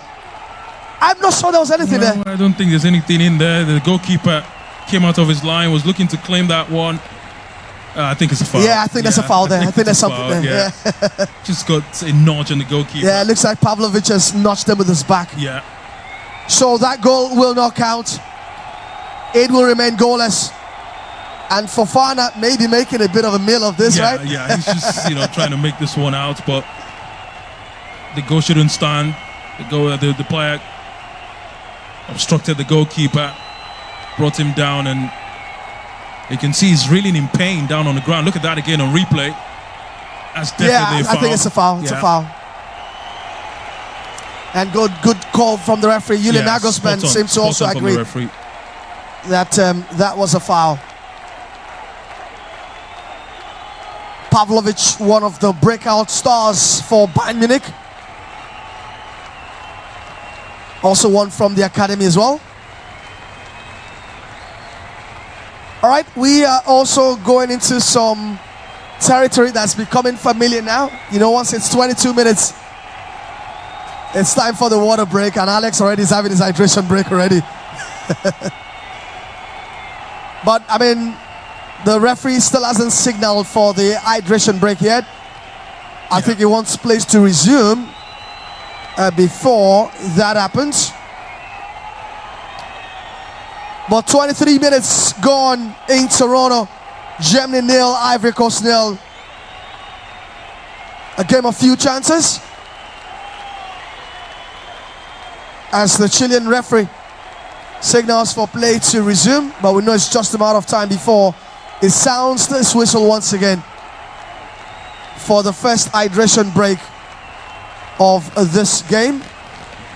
Well, the play resumes for now. Germany coming forward again. I mean, I have to admit that I've been impressed with how Ivory Coast have lined up, how they've shaped up without the ball. Yeah. Been compact, solid. They just need to do more, especially on the transitions, especially when they also go through Yan Diomande. Yeah, and they have to be clinical if they want to get anything from this game, because they may have their chances, they may have their time. It could be few and far in between, but again, when you play against a big side like Germany, when you have your chances, you have to take them. The Germans have set up to press the Ivorians, and you can see the Ivorians with many orange shirts behind the ball, defending large parts of this first 45. And that would be the story of the game. But when they have opportunities in transition, down the counter, they have to make it count. That's for Ivory Coast now. Well, it's Germany, wrong pass from Slaughterbeck. It's out for a throw-in. And finally, the center referee, he might just have come some 2 minutes late, but he has signaled for the hydration break, which means we also have to do a hydration break here too, right? You have to. I've done mine already, so. But what have you made of the first 23 minutes of action? Well, it's been a good football game. I think that we've seen just few chances in the game, but it's been good to watch, especially from the Ivorians. They've stayed on course. They've tried to at least not give the Germans too much in this game. And when you play that way, knowing that the Germans are free-flowing when they come attacking, they've defended really well too. I think the Ivorians have also set up a two-line of four when they defend and make it difficult for the Germans to break through those lines and try to score. So it's been good to see what they've done so far in the first 25 minutes of this game. Looking at the African standpoint, hopefully they continue that. Hopefully they get to do more of that. But it's been a good game of football on the general balance of play. We've not seen so many chances, but the ones that we've seen have, been few and far in between. But hopefully, as we go, the game produces more exciting moments, especially for the African side. Germany still on top, but it's still goalless as we are still in the hydration break period. Last for 3 minutes. Yeah. And we know that the broadcasters are making a killing right now. But you're enjoying the Germany Ivory Coast right here at Bature via Lagos. We're also streaming live on YouTube as well. Feel free to join our channel, subscribe. That's via vivxsports. Yeah. So make sure you click on that subscribe button and be a part of the family. And just revisiting the disallowed goal, or the rightly disallowed goal for Germany. I think Yaya Fofana was claiming that it was clattered into, and it was a legitimate claim, right? A legitimate call. I think it was spot on from the referee to. But I don't think it got up high enough for me. Yeah, he didn't. But again, you can see the badge on the goalkeeper, and that brought him to ground. So I can understand where the referee had seen that and given a foul, and I can say for free that's a good and a correct decision. Well, not like the controversial penalty that was chalked off between France and Senegal, but this one was a clear call from the referee. Spot on. All right, the tea break is almost over, and we're seeing Fecafoot president. That's the greatest to have ever done it in the African game. Samuel Eto'o also taking in the game. Well, they're just like Nigeria, not at the World Cup. So play is set to resume. Looks like Nico Schlotterbeck is finally up and running again. She'll be fine. Yeah, it seems to be fine. I mean, after going to ground, you saw him struggling to get back to his feet. He had to stay out for at least a minute. Well, he's running fine now, but I don't think that Julian Nagelsmann would want to risk him getting injured or extending that injury if he has any. So Anton Rudiger would be brought on maybe in this first 45, maybe in the second 45. But it looks like they're beginning to think of substitution early on in this game. All right, as it stands right now, Germany will be facing Scotland in the knockout. That's as it stands.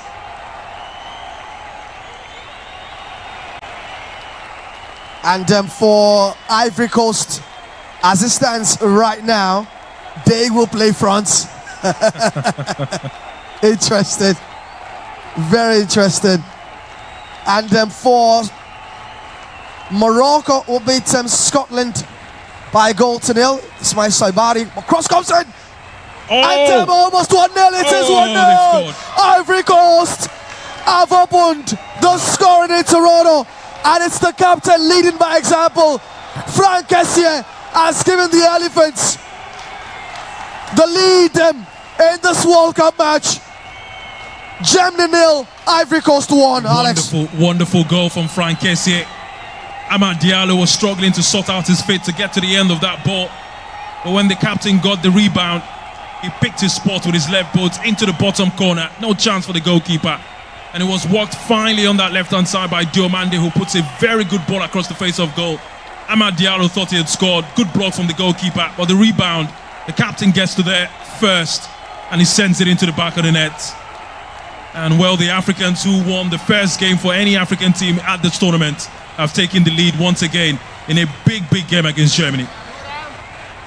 Ivory Coast take the lead. And it's Captain Kessié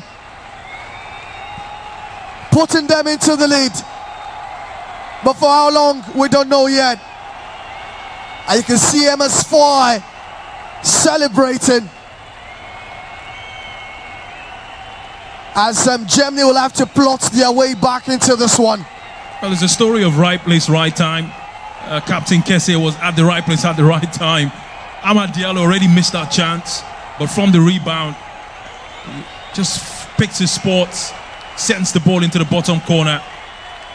And that's how you want to see African teams play at the World Cup. Fearless and strong and good on the ball, good off the ball.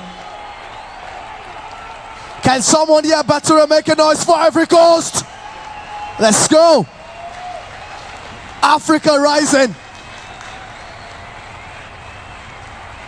Can they just get the second one here? That will definitely be delightful.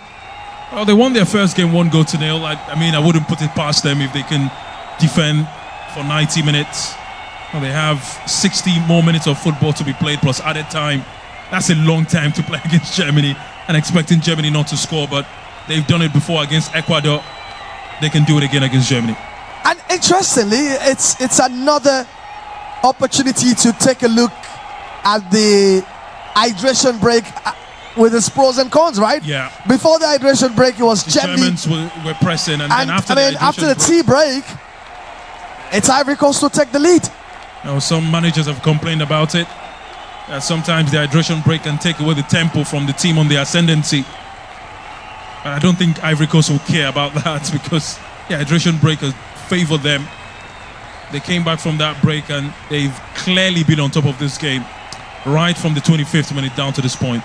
And they've not rested on their horses. They took the lead. They've been very, very good, piling more pressure, and Jan Diomande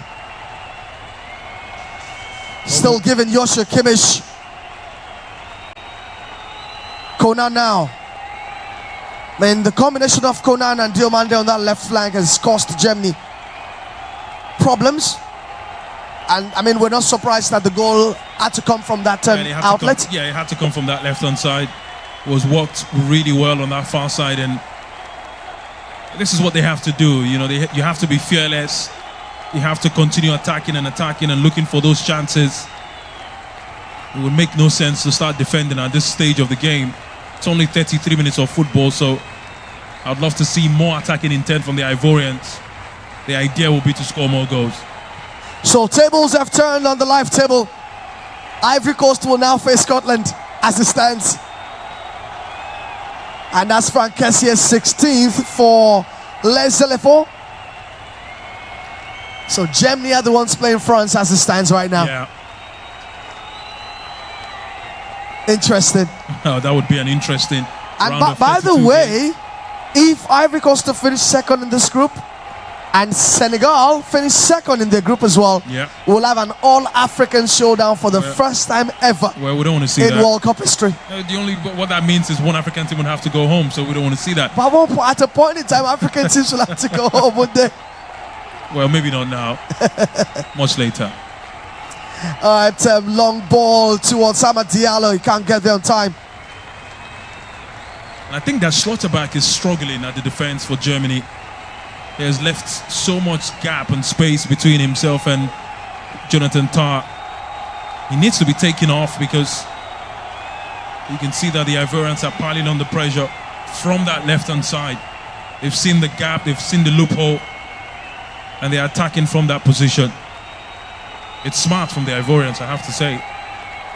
So right place, right time for Frank Kessié. Call it luck, I call it anticipation. As Ivory Coast are in an unlikely lead in Toronto, Canada. World Cup Group E match. Germany trying to get a way back into this one. It's an aimless pass that waltzed out for a goal kick. Nico Schlotterbeck there.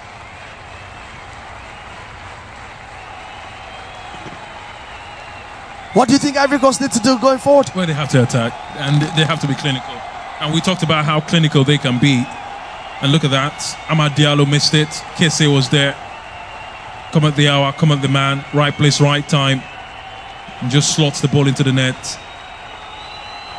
Captain, fantastic. You remember the goal he scored against Nigeria, the AFCON 2023 final? Yeah. Yeah. Ivory Coast missed two big chances against Ecuador on match day one.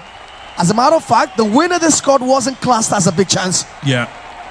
So they need to be clinical here. I thought the Amad Diallo chance was a big one, though. Yeah, it was a big chance. He, easily should have just planted the ball in the net, but he missed it. The lucky thing was the rebound fell to an Ivorian player, so and that's the only reason why this game is at 1-0. Let's just play around some interesting statistic concerning Ivory Coast.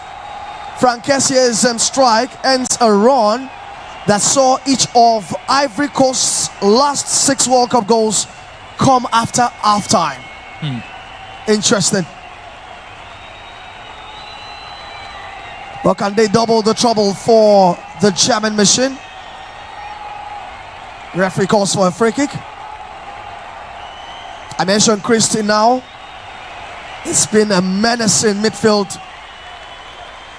against the German side.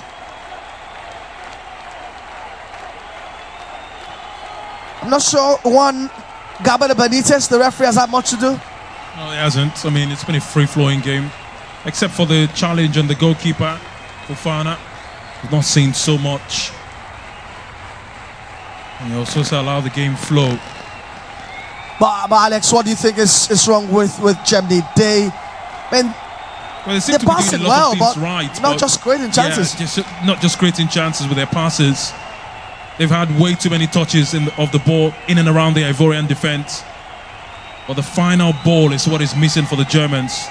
They just seem to be struggling with putting the final ball right place, right time. Here come Ivory Coast. And Diomande attacking his 3-on-3 here. Finds Ange Boni. Calls it and almost finds the back of the net spot. Good anticipation from Manuel Neuer.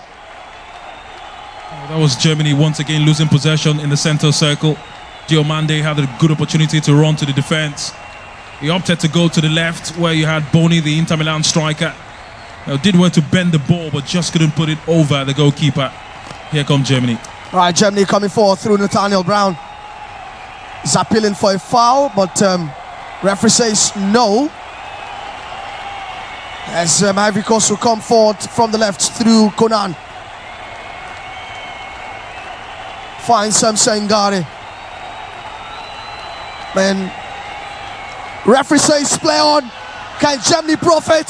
Kai Havertz for 1-1. But finally, the referee has disallowed that was a that goal. Yeah, rightly so. But why don't you think he whistled on the spot? Why has he refused to do that? Well, now because basically I think he's given an advantage, right? Yeah, he was given an advantage from that. He should have just blown for a foul. That was a clear foul. Look at that again. Beat the marker right there. That's a foul. Any day, any time. So he should be picking should have that. given a foul. Yeah, because there was no sense in giving an advantage. Yeah. Because Ivory Coast went on with the ball. Maybe he missed that tackle. That's the only reason why I would think the referee would allow play to continue. But Benitez has called that back. Now VAR can look to free kick decision. So maybe he was told quickly to call that back for a foul because he pointed to play on. Yeah. He missed the challenge. Good call though. But Ivory Coast will see that as a warning signal. They have to be careful in terms of how they handle the ball in dangerous areas as they try to play it out from the back. Benitez says foul, free kick to Germany. Well, the game is beginning to have those 50-50 moments. Fouls here and there. This time Jamal Musiala brought to ground. I think Germany also will need to speed things up a bit. Yeah. Yeah. They're lacking in speed in their decision making. Well, I have to say it was a heavy pass to the defender, but again, in that position, the best thing to have done there would be to clear your line other than try to control the ball. He was looking to sort out his feet, but clearly so he was fouled, so no goal. So Germany have 2 disallowed goals, rightly disallowed. But they have a free kick in the meantime, 40 minutes gone.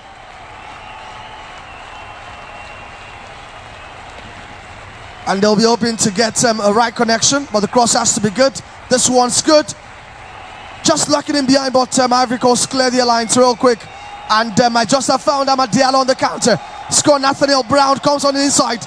But recovery, great one from Lucas Mecha there to just rescue Germany, and it's time for Germany to now attack on the left hand side.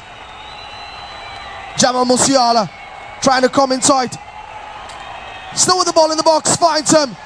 And that should be 1-1, but what a block. But should be doing better there. Yeah, the game has opened up a bit now. You can see end-to-end stuff.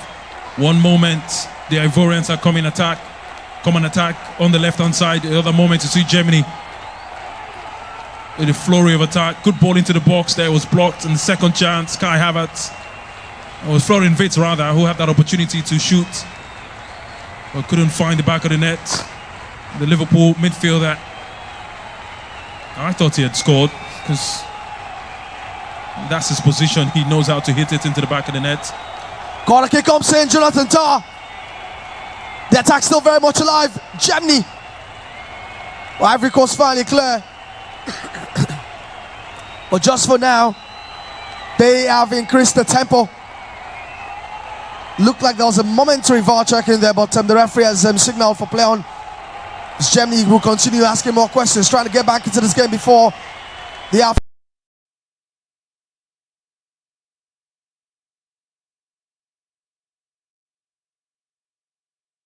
Ten teams, one continent, one dream.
We're getting closer and closer to half-time, and Ivory Coast still holding on to this precious lead in Toronto, Canada. And all talk of Elia Y being a distraction is now in the back burner. I'm not sure he was even dressed for this game. Well, the most important thing is 3 points. Both managers are not dressed for this game. They're just... Germany trying to come forward again. Looks like Florian Wirtz has been redeployed into a much more central role now. Diamande keeps it in play. Lovely work from Conan there. But that pass, Hans Boni just undecided if to give it a chase or not.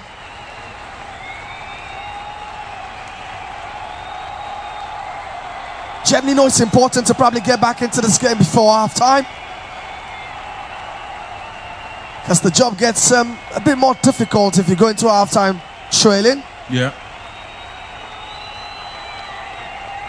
They've been good with the ball, but I'm not sure they've been good in terms of fashioning out chances. Zane can do that right now.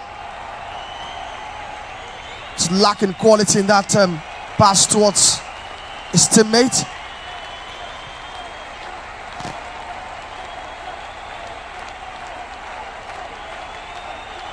Few seconds before we reach the 45-minute mark in this World Cup Group E, match day 2.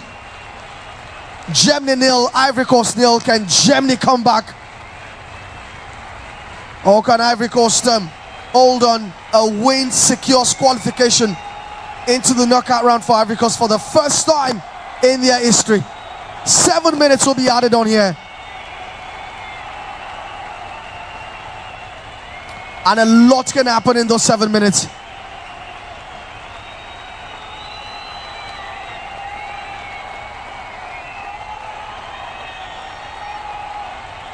Pavlovic. It's Tar looking for options. Finds Florian Wirtz. Wirtz the matcher. Match it to Zane. Zane on the right hand side, just to go to the bar line, wins a corner kick.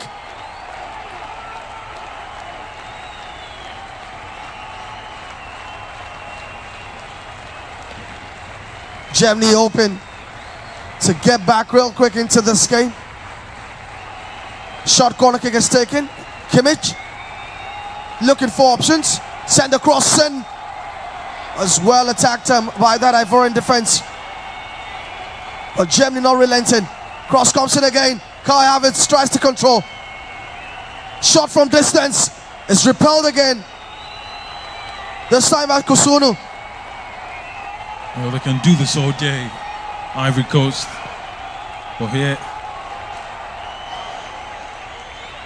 they know they would have to fight to stay on course.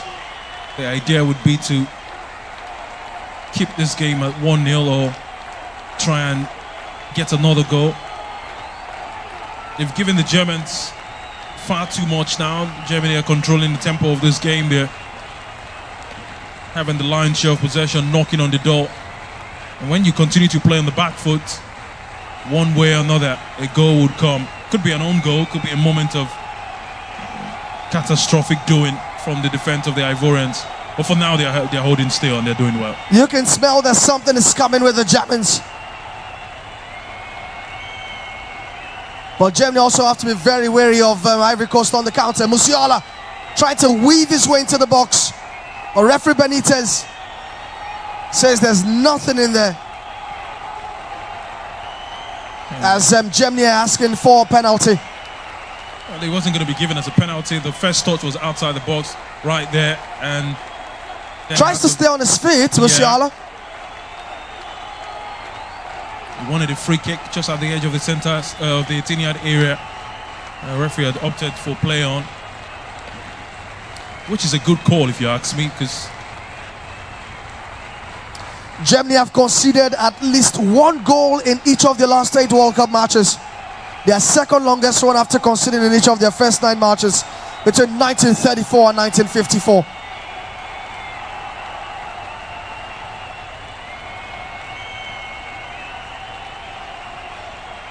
MS5 definitely will be delighted with what he's seen so far as Ivorian manager.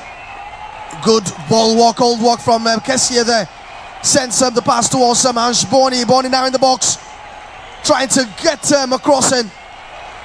But wins a corner kick for Ivory Coast. A chance for the Ivorians to also move up the pitch. Well, they've done well on that far side, and good pass from Kessier. Picked out Boli. Boni the attacker there. I think it was a right call from the referee. I think he's just lost his footing, as you see the referee there. The referee can see that clearly. Yeah, he's just lost his footing. Giving play on. Well, to the displeasure of Julian Nagelsmann, the manager of the German side. This looks promising. Corner kick for Ivory Coast. Oh. But that doesn't go past the first man. Brown heads it clear. 4 minutes gone out of the 7 added on. Throw in for the Elephants. Don't forget, we're bringing this game to you live from Bature VI Lagos. I was streaming live on YouTube, vivxsports. Remember to subscribe to our YouTube channel as well. Now Yan Diomande on the left hand side. Now Kunan finds Diomande on the inside. Now to Inouye. Christ Inouye comes inside, trying to combine with Ange Boni. Diomande gets the ball now in the box. It's been definitely be a nightmare for Joshua Kimmich, who has struggled to contain the in-demand winger. We had Liverpool still very much wanted him to come over to Anfield. Diomande.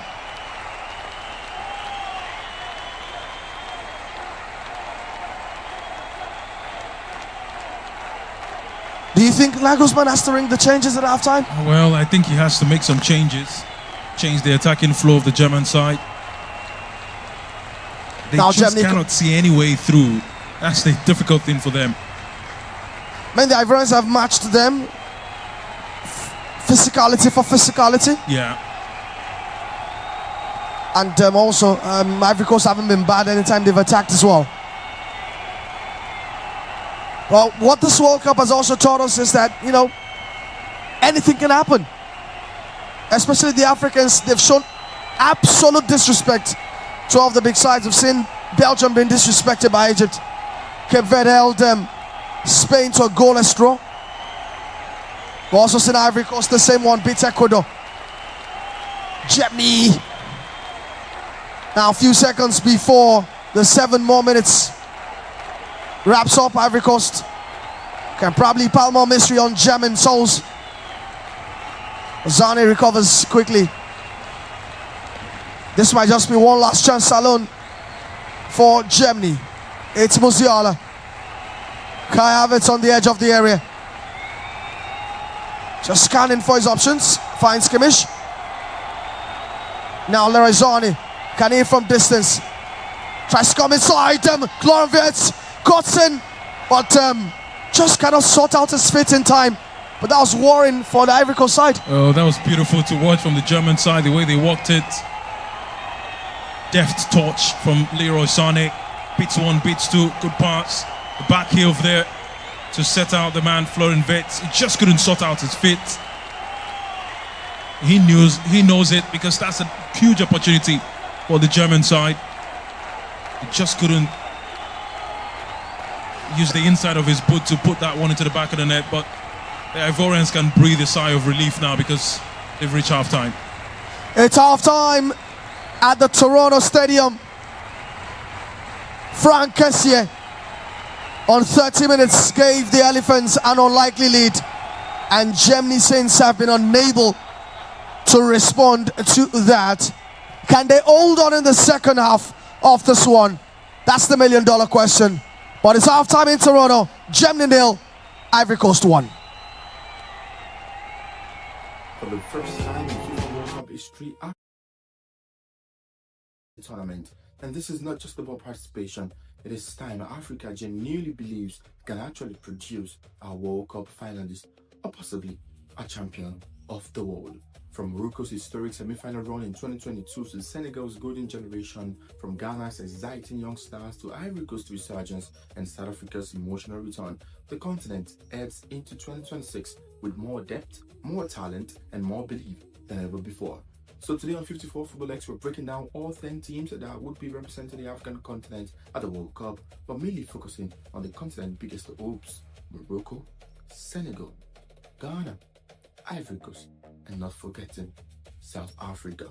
We'll look at their squad, stats, key players, strength, weakness, and realistic chance of going deep in the tournament. Can Africa eventually conquer the world? Morocco. Let's start with Africa's biggest hope in Morocco. In 2022, Morocco changed African football forever by becoming the very first side to play in the semi-final of a FIFA World Cup, defeating Belgium, Spain, and Portugal in one of the greatest underdog runs football has ever seen in the round leather game.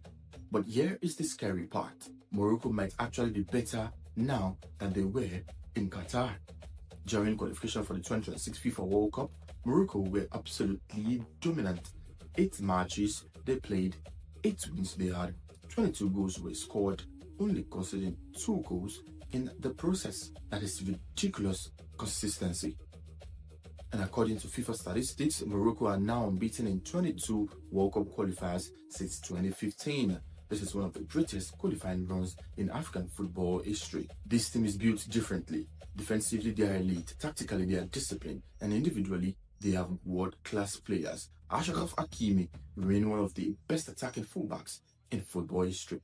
Yassine Bono is still among the best goalkeepers in the world. Sofiane Amrabat gives them aggression and control in midfield. And they are now even more creative with Brahim Diaz. What makes Morocco dangerous is balance. Most African teams in the past rely heavily on flair and athleticism. Morocco combines that with European tactical structure. They can defend deep, they can dominate possession, they can counter-attack, and most importantly, they no longer fear anybody. You did see that at the 2022 FIFA World Cup. But there's pressure now. Yes, because they are no longer going to be seen as the underdog. Morocco were recently described as carrying a heavy burden of expectation because after 2022, the world now expect them to perform again. In Qatar, they shocked the world. In 2026, nobody will underestimate them anymore. Still, if there is any African team that can actually reach the semi-finals again, or even the final, Morocco has the best chance. Now, let's talk about Senegal, arguably the most complete squad in Africa. Some analysts actually believe Senegal have a stronger overall squad compared to Morocco right now. And honestly, it is hard to argue. Senegal qualified unbeaten. Physically, they are terrifying. Tactically, they are organized. And mentally, they believe they belong to one of the best teams in the world. Remember, this is the same country that actually shocked the defending champions France at the 2002 World Cup and reached the quarterfinals. Now, they return with even more depth. And offensively, Senegal have explosive attackers in the likes of Nicolas Jackson, Ismail Assar, and Iliman Ndiaye. Unlike previous African teams that have actually depended on one superstar, Senegal's strength is collective. Even with Sadio Mane aging, they still have quality everywhere. What makes Senegal dangerous is physical dominance. Against European teams, African sides have struggled most times tactically or mentally. Senegal removes that disadvantage because they can actually be very physical and also try to overpower their elite opponent. They press aggressively, they transition quickly, and defensively, they're extremely hard to break down. The concern is the consistency in attack. Sometimes Senegal creates chances but fails to finish games early. And in knockout football, that can actually become very, very dangerous. Still, this squad has quarterfinal or even semi-final potential. Do not be surprised if Senegal becomes Africa's deepest team at this tournament. Ghana. Every African nation still remembers 2010, one penalty kick away from becoming Africa's first ever World Cup semi-finalist before heartbreak against Uruguay. That moment still hurts across the continent. But Ghana enters 2026 with a completely new generation. This team is younger, faster, more fearless, and far more attacking than previous Ghanaian squads. The star of this team appears to be Antoine Semenyo. He can dribble, he can score, he can create chances, and he thrives under pressure. And there is Thomas Partey, bringing experience and control in the midfield for the Black Stars of Ghana. Now, here is an underrated statistics. Jordan Ayew finished the qualification with 7 assists, the highest in the African qualifying series. This is to tell you that this team actually have something important. The Ghanaian team creates chances. The issue will be balance. Defensively, Ghana can still become vulnerable against elite opponents. Sometimes they attack with too much freedom and leave spaces behind them. But tournament football is unpredictable, and Ghana might be Africa's ultimate wild card. If the Ghanaian attack catches fire at the World Cup, Ghana could become one of the most dangerous teams in the tournament. This is not a team that will play safe. This is a team that would attack fearlessly. So watch out for Ghana. And honestly, this made them very, very exciting to watch. Next up, Ivory Coast. Ivory Coast might actually be Africa's most dangerous tournament team at this World Cup. During qualification, Ivory Coast went unbeaten and incredibly conceded 0 goals. 0. That defensive record is unbelievable. They also recorded the biggest victory in Africa World Cup qualifying history by defeating the team Seychelles by 9 goals to nothing. This team has power, speed, technique, and not forgetting, belief. For this Ivory Coast team, Diallo has become one of the most exciting young attackers in which you can look forward to in African football, and he would be thinking of taking the World Cup in his own stride. Frank Casey brings experience and leadership. Ibrahim Sangare tried to dominate the midfield battles for the Elephant of Ivory Coast, and Ousmane Diomande is imagined as one of Africa's best defenders. So one thing is sure you would love about this Ivory Coast team is the exact balance they bring to their side. Unlike the golden generation of Drogba and Yaya Toure, this squad feels more complete tactically, and they defend together and also attack together. They press aggressively and find the right transition quickly, But the only concern, if you think about this team, is the fact that they do not truly have an elite striker. But in tournament football, organization often matters more than superior names. And this Ivory Coast team looks extremely difficult to beat. And honestly, they could surprise a whole lot of people at the 2026 FIFA World Cup. For Bafana of South Africa, qualification itself already feels historic, especially in a group that included the Super Eagles of Nigeria. This is a country with massive football passion finally returning to the biggest stage, the FIFA World Cup. And while South Africa may not possess the elite stars of Morocco, Senegal, or even Ivory Coast, they do have something very, very important, and that is discipline. This South African team know very well and for themselves that under Hugo Broos, South Africa has become organized, compact, and mentally resilient in their style of play. And we can also add that Reno Williams has developed into one of Africa's best shortstopper, and Tembo Mokoena controls the midfield brilliantly for the South African team. According to FIFA, South Africa once held Africa's record for consecutive World Cup qualifying wins between 1997 and 2001, a record Morocco recently matched. This is a proud football nation as they look forward to repeating the opening game of the 2010 World Cup against Mexico on June 11 at the start of this 2026 FIFA World Cup. The challenge for South Africa is goals, and that could actually prove very pivotal in this World Cup running. Against stronger teams, creating chances consistently could become very, very difficult at this World Cup. But tournament football rewards a defensive organization, and if South Africa frustrate opponents early in matches, they could become one of the best teams tournament surprise packages. Don't expect them to dominate games. It will be very difficult for you to see that from a South African team, but absolutely expect them to be that side that would compete at this FIFA World Cup. For decades, Africa had talent, but now Africa also has elite coaching. Not forget.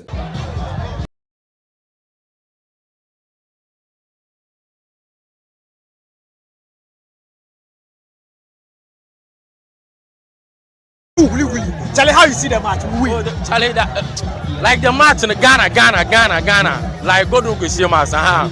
We just try our best, and the last minute goal. I know it be God. Yeah, that's what I can say. But last one, as you watch the match, now how you feel the match entered the 80 minutes. Oh, like pressure. I think like we go lose maybe 2-0. But it be God. And pressure.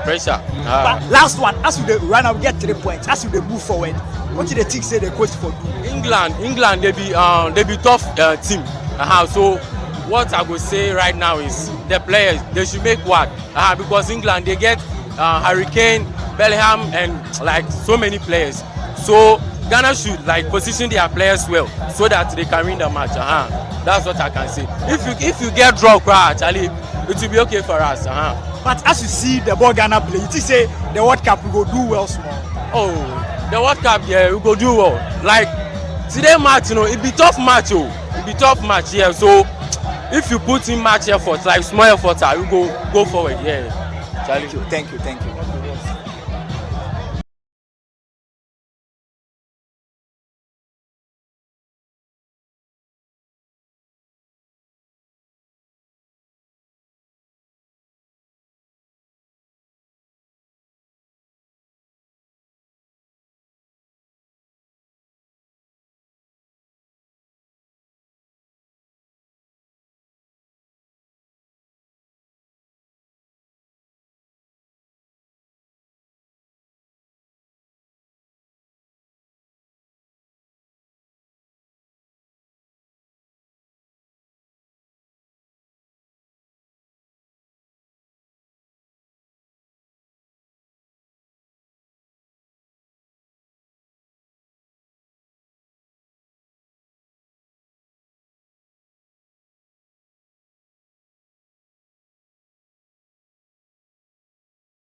in precision.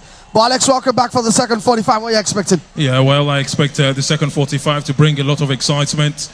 Well, we saw a good first 45. The Germans had way more of the possession. They controlled large parts of the game. They passed the ball better. They completed more passes. They created more chances. But the good thing is the Ivorians got the only goal of the first 45. Well, same of same. I expect Germany to also look for spaces in and around the Ivorian defense in the second 45. Try and wear them out. Try and look for clear-cut opportunities to score an equalizer here, because the next goal is very important.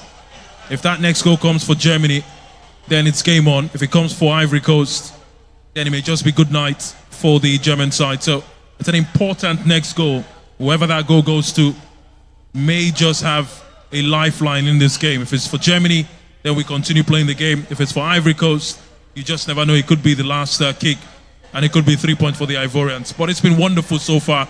A wonderful game of football we've seen from the first 45, and hopefully we get to see more of that excitement in the second 45.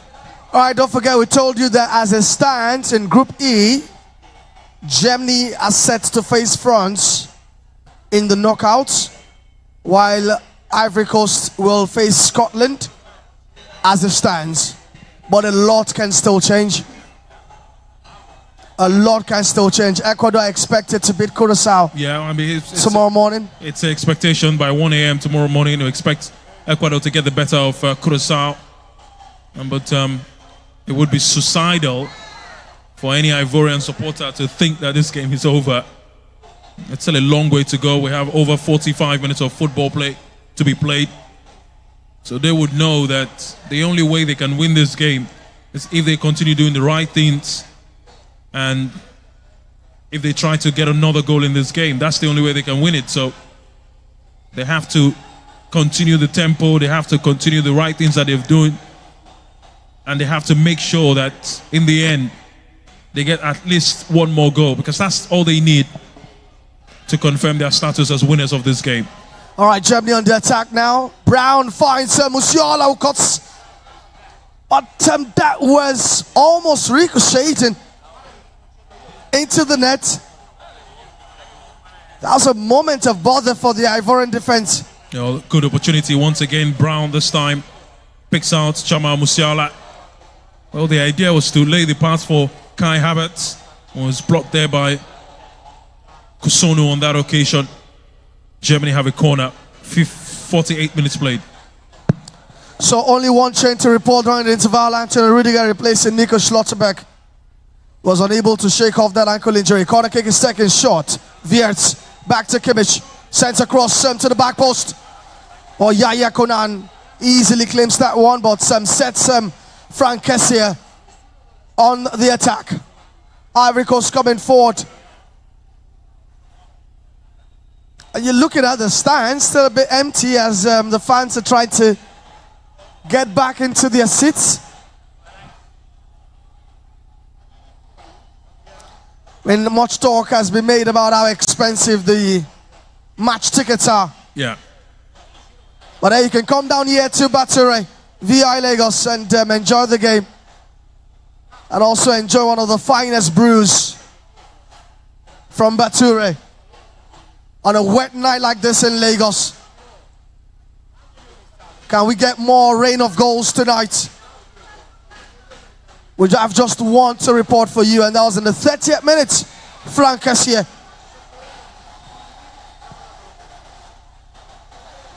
What have you made of the youngster, Johan Ange-Boni, up front for Ivory Coast? Well, I mean, he's done so well, and I think that he's a very good player. And he's seen few chances where he can affect play, but they have to do more. They have to give him more services if they want to see more from the player. But he's done decently so well. I mean, he's done decently so far, rather. And hopefully he continues that way. Germany trying to just make something happen, but wonderful ball work from the captain, Frank Kessier there. Sets the ball to Amad Diallo. Lovely ball in the pocket space there, but the finish was lacking from the captain. Should be doing better there, Captain Kessier. Well, that was a good chance. Diallo just spreads the ball to Kessie. I think the first touch was what let him down. Just the first touch there just takes the ball away from the captain. That would have been the goal that gives them daylight between themselves and the Germans. And they need it because at 1-0, you expect Germany to look for chances to equalize. That was another good opportunity for the Ivorians, but another chance gone begging. The next goal in this game is definitely going to be very crucial for both sides. A goal for Germany gives them belief that they can go ahead and win. But another fantastic breaking play from Ivory Coast there. It's Diallo on the right again. Finds it and finish it, slack it again. This time from Inouye. The Trabzonspor midfielder.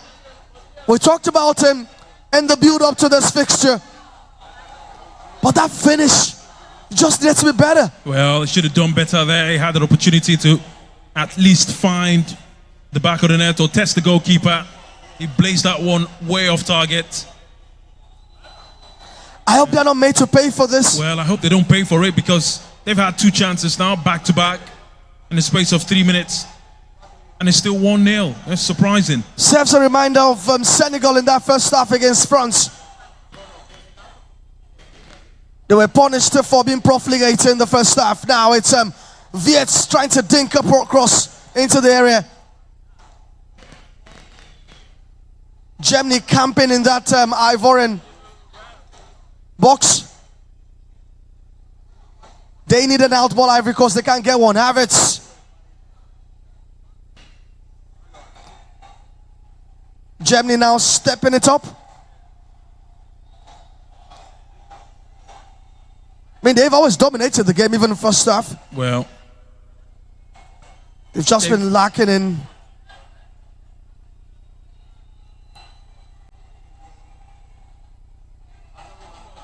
I like how they've started the second half, the Ivorians. They've shown no respect to the Germans.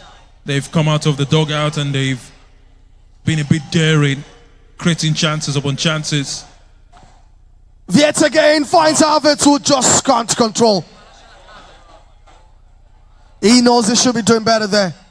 The arsehole man. Well, the first touch was heavy and that just dragged the ball away from Kai Havertz, the Arsenal player who was looking to register his 3rd goal of this tournament. And Ivory Coast can really do well to ensure that, you know, on those occasions when Germany put a lot forward in terms of committing to attack, they can pick their pockets and maybe just get one on the break. Yeah. The game is shaping up to definitely have Germany in the ascendancy. Now it's about Diallo. Seen a lot of the ball in this second half. The Manchester United winger. Now Inouye. Diminutive midfielder, but has definitely been up to the task in this one.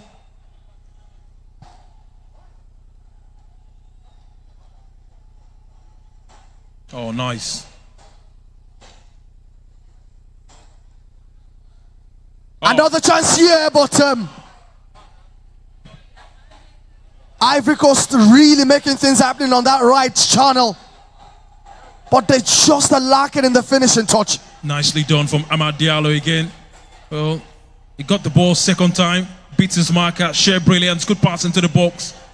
Well, Frank Kessie's first touch just lets him down, leaves room for Mecha to come around, to come across to clear. They have a corner, which is another opportunity for them to maybe test the goalkeeper. Diallo takes the corner kick, swings it in. But that's just too much.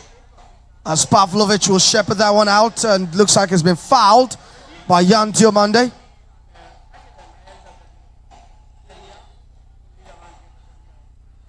Christ, Ravenel Inouye, just 20 years of age. Yeah, young, low center of gravity, very good midfielder. Has done so well in this game so far.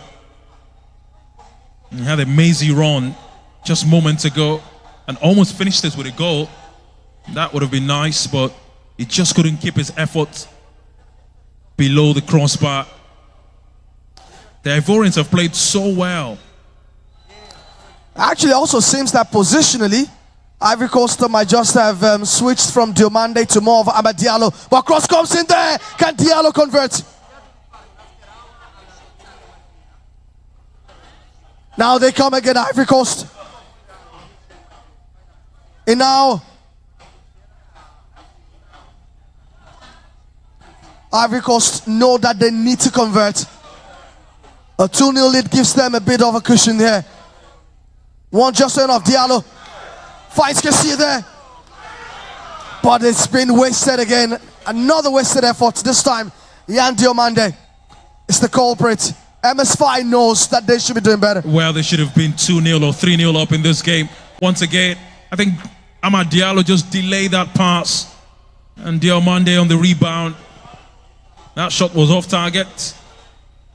But it's surprising how they've played in the second 45. They're looking to create chances upon chances. But they have to make the chances count, because you don't want to imagine it's Germany who have this many chances. They definitely would have scored 1 or 2 goals. And for Ivory Coast, they've been so good in this second 45. And hopefully, for all of the good things they've done, they score the next goal in the second half. The alarm bells also are ringing for Germany. They have not defended really, really well in this second half. Rudiger from distance. But that was always going wide. They need to do something. I mean, they just need to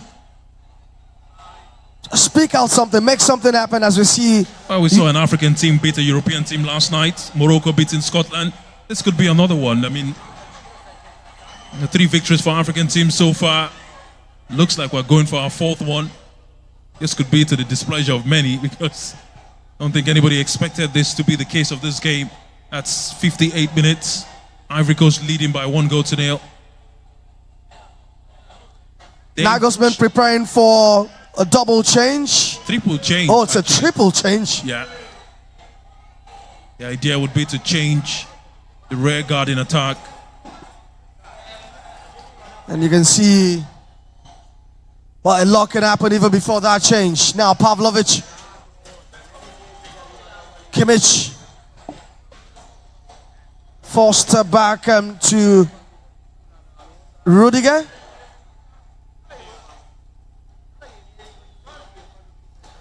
They've lacked imagination, Germany. Yeah, they have. They've not been able to really create much. And they've been pegged back so deep into their own half in this second half, and that's not what I think Julian Nagelsmann would have expected to happen after going down 1-0 in the first half and trailing at halftime.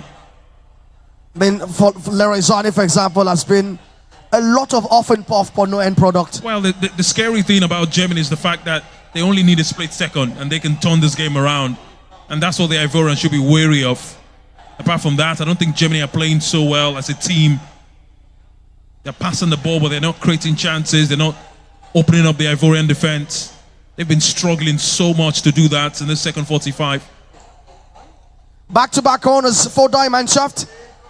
This one will be taken long. Well, Yaya Konan commands his area once again. But that long throw to Amad Diallo could not just get there. As Havertz clutches onto his head. Looked like there was a stray elbow from Sangare there. Oh, that was dangerous, but the ball was over Kai Havertz and over the Ivorian defender. Leroy Sané comes off. All right, the changes are on. Jamie Llewellyn, the VfB Stuttgart midfielder, comes in. Zane, Musiala, Pavlovic all out.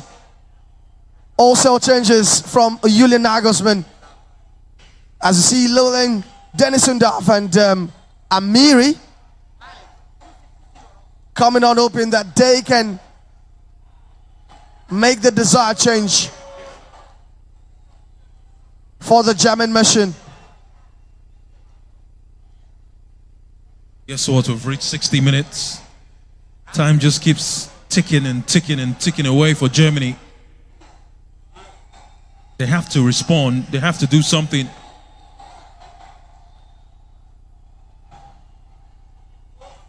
The longer this stays this way, the more desperate Germany they get. It's a bad look for them because it just sets them up for Ivory Coast to attack on the break. But in the meantime, they have the ball again. Florent Viet. As Ivory's asking for play to be altered. There's a play on the ground, but it's back up.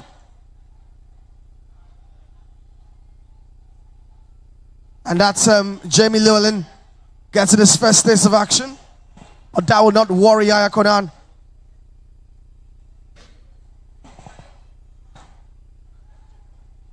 And what could Cassie be telling referee Benitez there?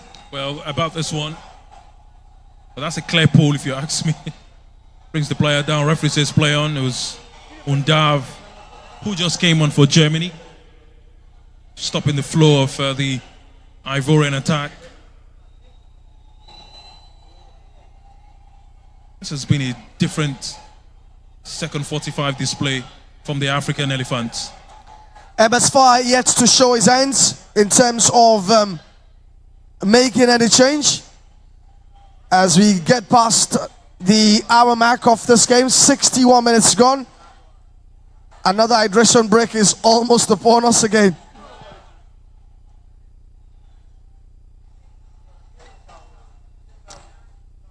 And I mean, if I was a German supporter, the worry will be how Ivory Coast have still remained comfortable, not at risk at all. I mean, Yaya Konan has been comfortable. He hasn't made any saves. Everybody seems to be comfortable. He hasn't made a save for Fana. They've not tested him in the second half. And with balls like that, they will only continue to win corners and not trouble the goalkeeper. Singo has headed that cross out for a corner kick. This game just resembles the one that we saw last night, where the Scottish side kept passing the ball but just couldn't create any meaningful attack or any clear-cut chance to score a goal, and Morocco ended up winning that game 1-0. The Ivorians have put in a good shift in defense. For now, they've locked every single space for the Germans. Corner kick's taken. Oh, it's almost catches Yaya Konan. He's missed the flight of the ball, but Kai Havertz just could not plant it at the back of the net. Oh, that was a chance. Goalkeeper struggling to get to that. Kai Havertz. Oh, Ibrahima Sangari was the man who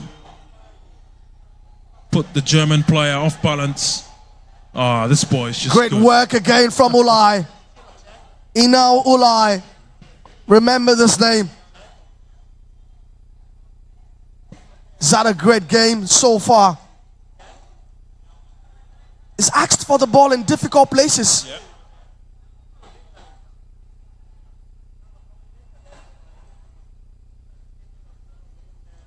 All right, it's getting really, really intense here in this game in Ontario. Vietz comes inside, finds Joshua Kimmich. You can see how... But there's still, I think, Nathaniel Brown on the ground, but it's up again. Nobody wants to stay out for 8 minutes. Now, Llewellyn coming from the left. Gets the ball past Singo, but Yaya Konan picks it up easily. Nadine Amiri looks kind of uncomfortable. The Mainz midfielder.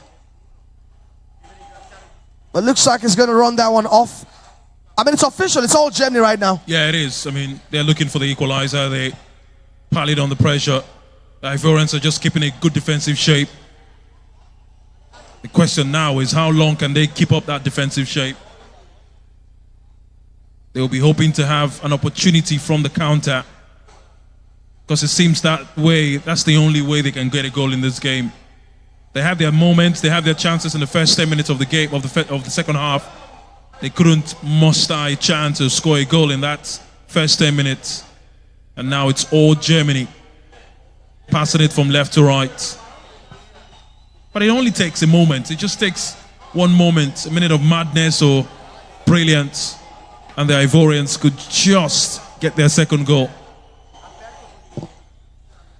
Now in that half space, that pass towards Havertz was caught out. Another corner kick.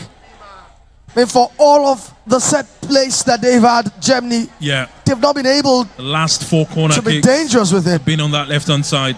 And I think Germany have been so poor with their corners in this game. They've not troubled the goalkeeper Fofana for the Ivorians.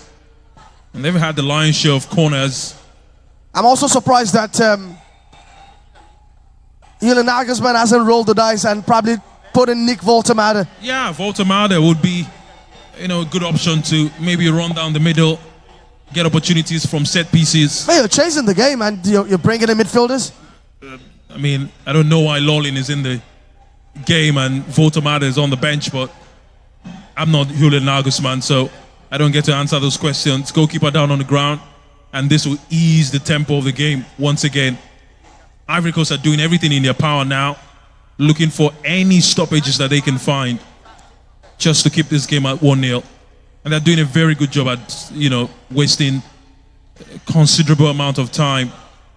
The goalkeeper cannot be out for a minute, so he can be down on the ground and the game continues, It's player-to-player clash. Just Kosunu on that occasion there just barges into his own goalkeeper. That can be painful when you're in mid-air. And you can see the frustration. Have you seen Odilon Kosunu with number 7? Doesn't it feel odd? Yeah. Having a centre back wear number 7? Yeah. He almost even cost them the game in the first half where he, tried to dribble. Just feels wrong. It feels wrong for a defender to wear number 7, but that's their story. And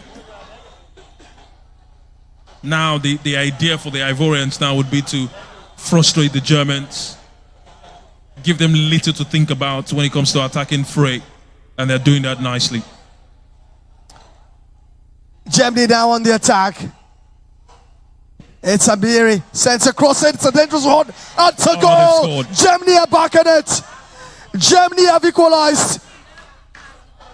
And it is the new entrant who has gotten them back into this one. It's Dennis Undav. And it's a combination that has come from the bench. Amiri Tundav. Germany 1, Ivory Coast 1. Well, they've been missing chances, and Matt Hummels and Thomas Muller celebrating that goal. Look at that again. Good chance from the Germans on the right-hand side. The ball was a good one into the box. It was just lazy defending from Ivory Coast. An easy header for Amiri just to guide that into the back of the net. But it was a shot. Tapped it into the roof of the net, leaving the goalkeeper with no chance. And now, game on. Nadine Amiri has leveled matters at the Toronto Stadium for Germany as Frank Kessier is emerging for calm heads for Ivory Coast. The game has been set up really nicely now. We talked about how the next goal could be very crucial. And it's gone Germany's way.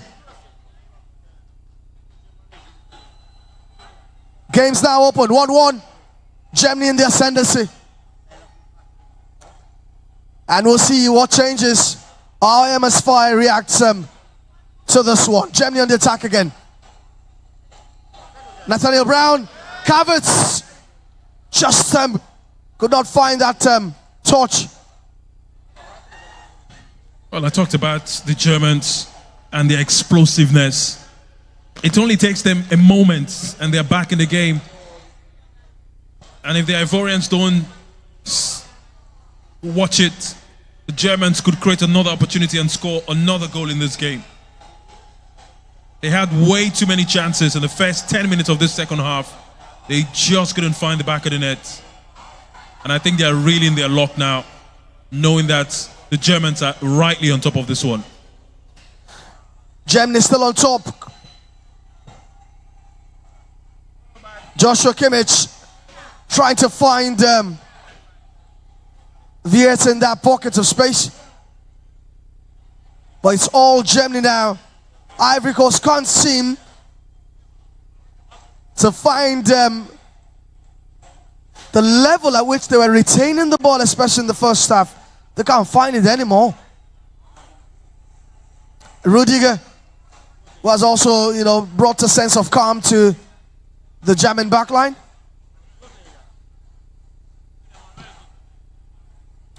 Might not be big fans of the changes is made, Nagelsmann, but those changes have had the desired effect. Well, it was an instant effect because it was two of the players who he brought on that created that opportunity and scored that goal. And Yan Diomande has its level of importance and prominence has dwindled in the second half. Yeah, he's seen less of the ball in the second half. You've not played through the wings as we go for hydration break. It's the second and final hydration break of this one. And it's come in timely fashion. And maybe this will be the tonic Ivory Coast needs to reshape, regroup, reset, and try to get back. It happened in the first half. They had the hydration break, and all of a sudden, Ivory Coast started dominating the game. But it will be their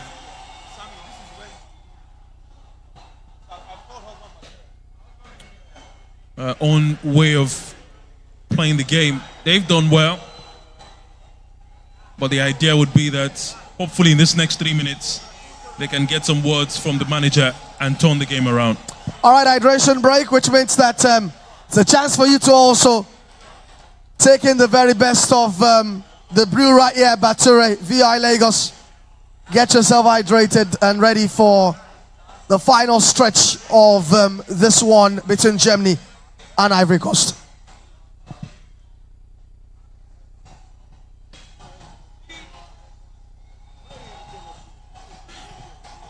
Well, I have one of the fans here enjoying the game.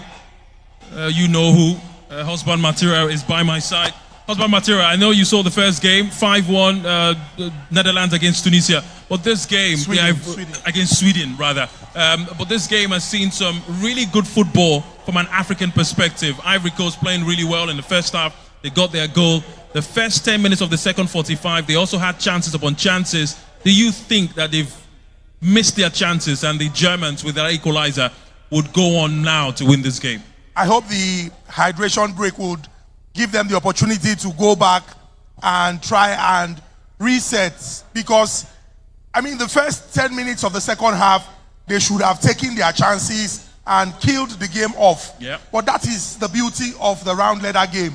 If you fail to take your chances, you just might rue them at the end of the day. And the Germans have equalized and they have gained the momentum in this game. But I hope that this break would allow the Ivorians go back, take a look at where they made the mistake and come back stronger after the break. Well, we saw 3 changes from Julian Nagelsmann, the German manager, and immediately after those changes, in about 3 minutes, they scored an equalizer. Do you think it's time for Faye, the manager of the Ivorians, to look to the bench and try to bring on some spice from the bench? I would want him to just allow the game carry on for, say, maybe 10-15 minutes. Okay. And then bring on players who can run at the Germans. It's not like the Germans have been very brilliant in this game. Yes, they haven't. The first 45 minutes had a lot of us oohing and eyeing for the Ivorians.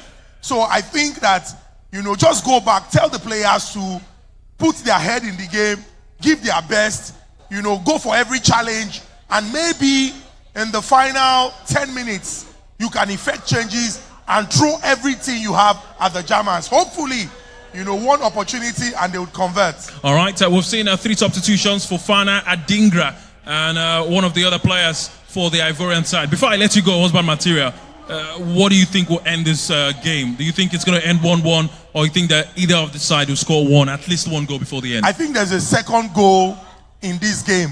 The African in me is saying that the Ivorians will get that goal. Okay. But just looking at the pressure, I fear for the Ivorians. All right, looking at the pressure, Husband Matera is scared for the Ivorians. Still Bature here, VI Lagos, vivxsports. We're bringing you the watch along as the football continues with Olale, our commentator for today. Feels like Germany have equalized at the perfect time, right? Yeah, maybe. Well,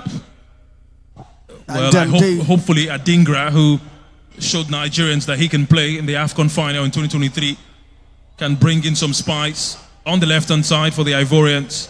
They've gone for a triple substitution, just the same thing Germany did some moments ago, and now they have possession. All right, we can see Adingra, Fofana, trying to identify the third player here. I think it's Evan Gisson. Yeah.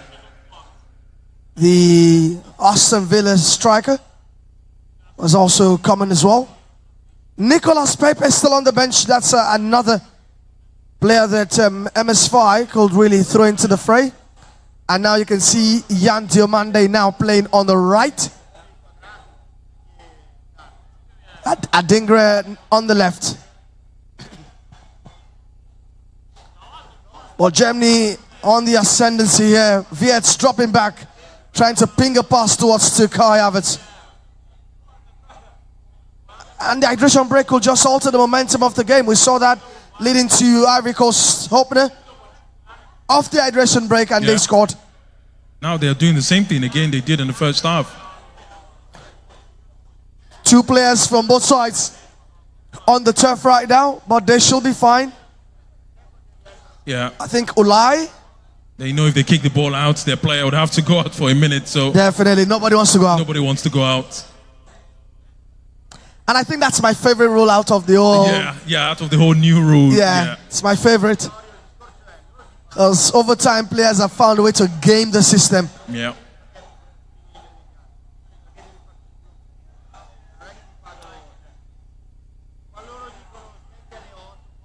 Germany coming forward through Jonathan Tah.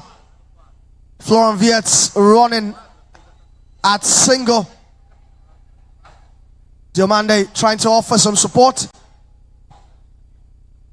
Pass it to the air from Nathaniel. And now it's time for Ivory Coast to break through. Diomande on the right. It's one-on-one with Jonathan Tah. Slows down. Finds Sulai, who sent a backward pass, strangely. Which was surprising. To Conan? Yeah. Well, the ball got to the intended target, so, I mean, not bad. And the game is set up for hopefully what should be an exciting, nerve-wracking end to this one at the Toronto Stadium in Ontario. Germany won, Cote d'Ivoire won. Almost 80 minutes of action.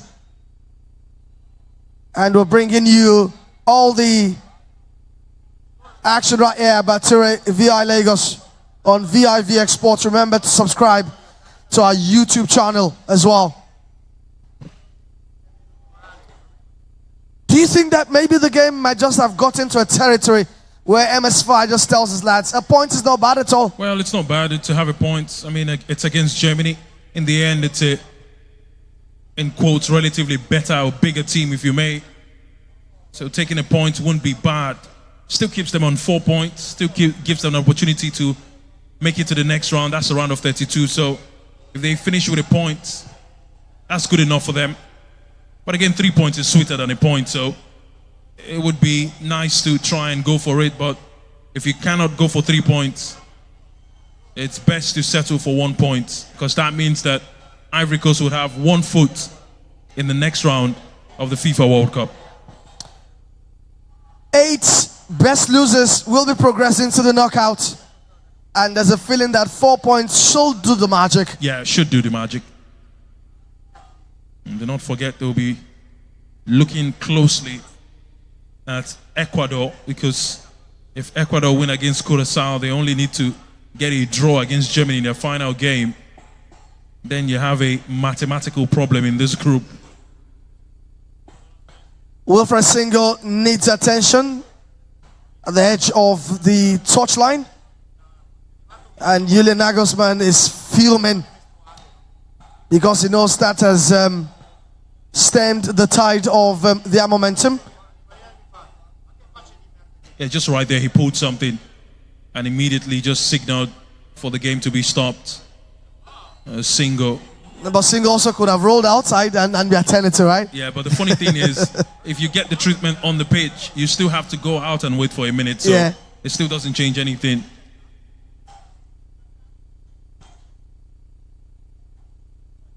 Germany know that they have to step it up in this final 10 minutes. Have to ask more questions as the attacking play. It's referee Benitez. We will now ask for the ball. In some very, very strange circumstances here. And he will be handing the ball over to Germany again. And play restarts again through Jonathan Tah. Florian Wirtz hasn't been dangerous, especially in those one-on-ones. It's just been basic. Now it's Ivory Coast intercepting and on the attack now.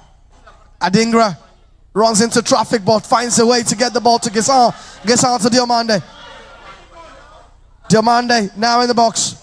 Oh, it's a wrong pass, but he regains possession of the ball. It might just have been fouled by Florian Wirtz there.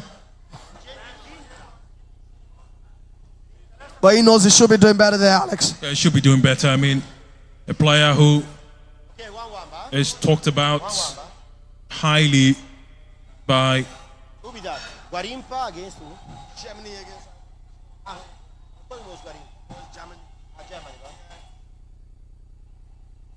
Well, you can see the tears from Single, who has been taken off.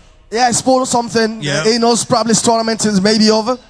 And we have the brother of Doué, who comes on for him. Plays from that right back position.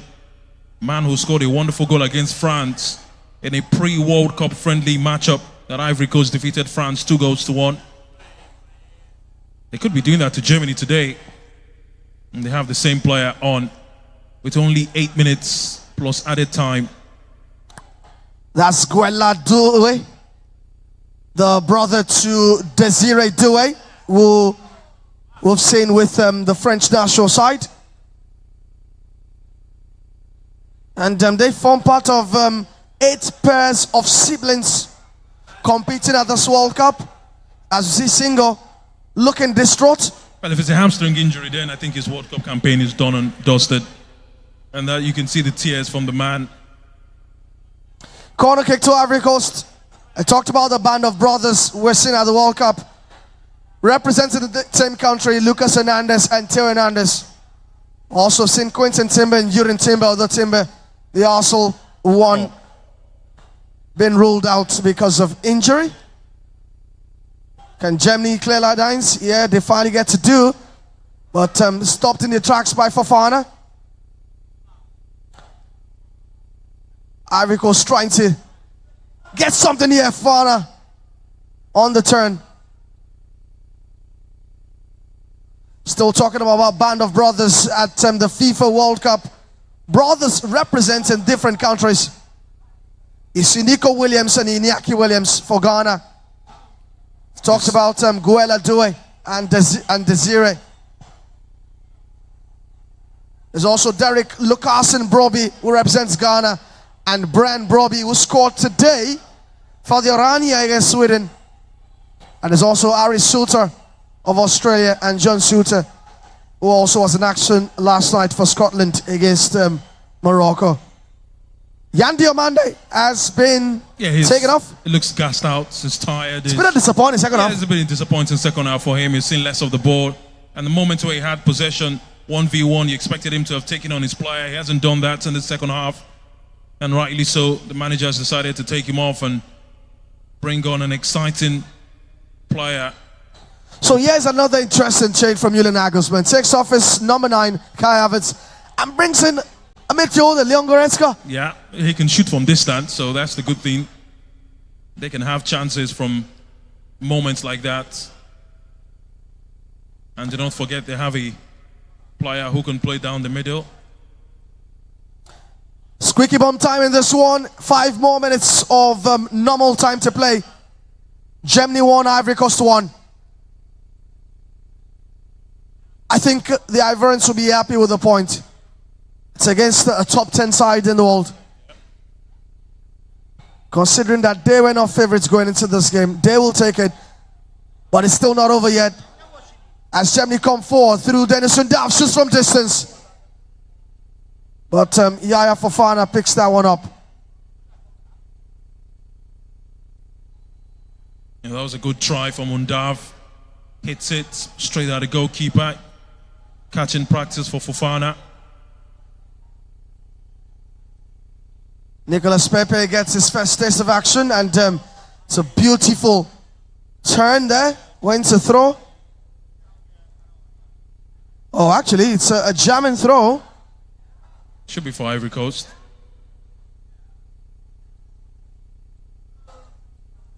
And I think that's been rectified. It's an Ivorian throw. And referee Benitez having a word with the Ivorian manager. It's going to be a nervy end for MSFI. Remember, Ivory Coast have never qualified for the knockout rounds of the FIFA World Cup. Ivory Coast come forward, but that pass towards Kessie couldn't get there. But Gesanga robs match off the ball, but referee comes straight to the rescue. Yeah, I think that's a thought from the back. Now Germany coming forward again. Havertz, Tundov. Now Brown. Germany just did those combination plays to lead to a chance. Been unable to really fashion out chances as Nicolas Pepe beats his man on the counter attack. This could be a chance for Ivory Coast. Let's not play him. Oh, but Simon Adingra. Disappointing touch from the former Brighton band. Alex should be doing better, Adingra. Yeah, should be doing better, Adingra. That's not the time to control the ball. That's the time to hit it one time. That was a very good pass from Nicolas Pepe, who had done a wonderful job on the far right-hand side to beat his marker, Jonathan Tah. The ball was across the face of goal. The goal was begging. The ball was begging to be struck there by any Ivorian player. And Adingra, rather than shooting, decided to control the ball. That's poor decision making from a player who plays football in the Premier League. And that was a beautiful chance for Ivory Coast to have stolen. Vietz lays it up, play for Brown, and goalkeeper, beautiful work from Yaya Konan there.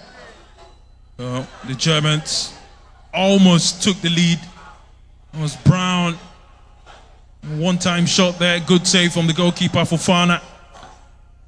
That's what Adingra should be doing, taking it one time. That's what Adingra should be doing, taking your chances, hitting that ball one time. He just hesitated. Should be putting your laces through the ball and just scoring the second goal for Ivory Coast.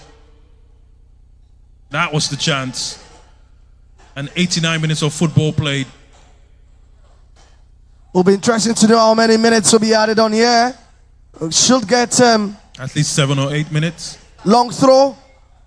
Ivory Coast deal with it well.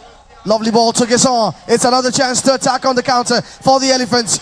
Pepe on the run, but the pass from Fofana just can't get there. And that's the danger Ivory Coast could really bring in these dying stages. Because Germany are committing to trying to win this one, take all 3 points. I mean, I have to commend Conan today as well. He's been commanding in goal. I have no idea how this game is at 1-1 with the kind of chances that we've seen, but yet again, good save from Fofana. That was a difficult one, was Brown. And look at that again. Nicolas Pepe had done the hard work. was running through the defense. And he it was picks a the wonderful pass to Adingra. Let's take it one time. No idea why he has decided to control the ball. He should have shot that ball one time. And here come the Germans. And Ivory Coast might be in trouble here. Dennis Undav. Lovely pass towards him. That's another save from Fofana. That should be 2-1. Undav knows that. Dennis Undav knows that. 6 minutes has been added on. Another disappointing shot. Germany walk it from the left-hand side. Good pass across the face of goal. And Undav should have been picking his spots. Well, the game has opened up now. It's end-to-end stuff. Both sides looking for any opportunity to score a winner here. It's been an exciting game. Well, it's been fun to watch. I mean, we've seen chances for both sides. More so in the second 45 for the Ivorians. They've just not taken their chances. And that's why this game is at 1-1. Jamie Llewellyn on that right-hand side coming forward. Finds Mecha. Mecha goes back to Kimmich. Back to Llewellyn. Kimmich now looking for his options aerially. But that's a disappointing cross into the area. Fofana picks it up easily. I mean, Germany's deliveries into the dangerous areas have been disappointing. The only one they got right led to the goal. Yeah. That's the only one they've been able to get right.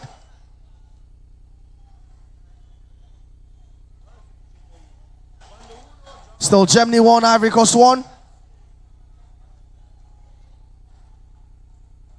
As we are expectant of some late drama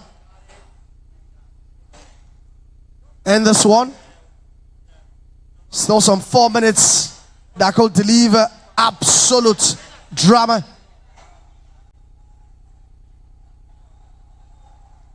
I thought Kessie was taking off.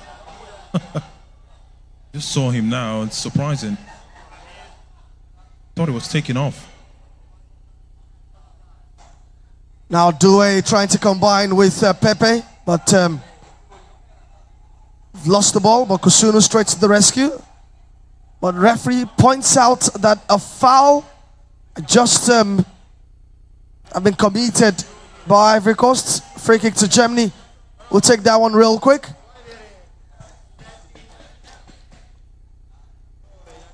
Germany taking their time to construct something here. Not really throwing the kitchen sink at it. Just trying to, have a measured approach. They also realized that maybe 4 points at this stage. Well, it's not bad. Yeah. Two teams have had chances. Two teams could easily have won this game. If it ends at 1-1, if they share in the spoils, I think it's fair enough. Maybe not so fair for Ivory Coast because they had better chances. But it's the nature of the game. Interesting. I think that the Ivorians have had the better chances in this game. Yeah, they've clearly had the better chances. Now Nathaniel Brown coming forward, trying to get him down on the inside. But that's blocked. Germany coming forward again through Tar. Tar to Florian Wirtz, who's got acres of space ahead of him. Just looking for the right options. It's back to Tar. Tar now to Mecha. The Dortmund, they're trying to find Undav. It's a goal, but that's offside. No, it is a goal. Looks like the flag is down, and Germany might just have stolen this one.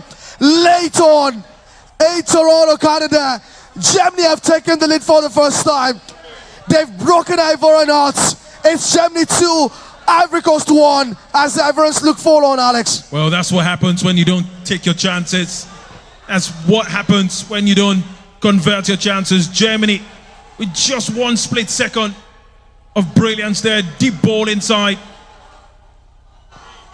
And the man Undav on the turn, hits it with his left foot, straight into the back of the net.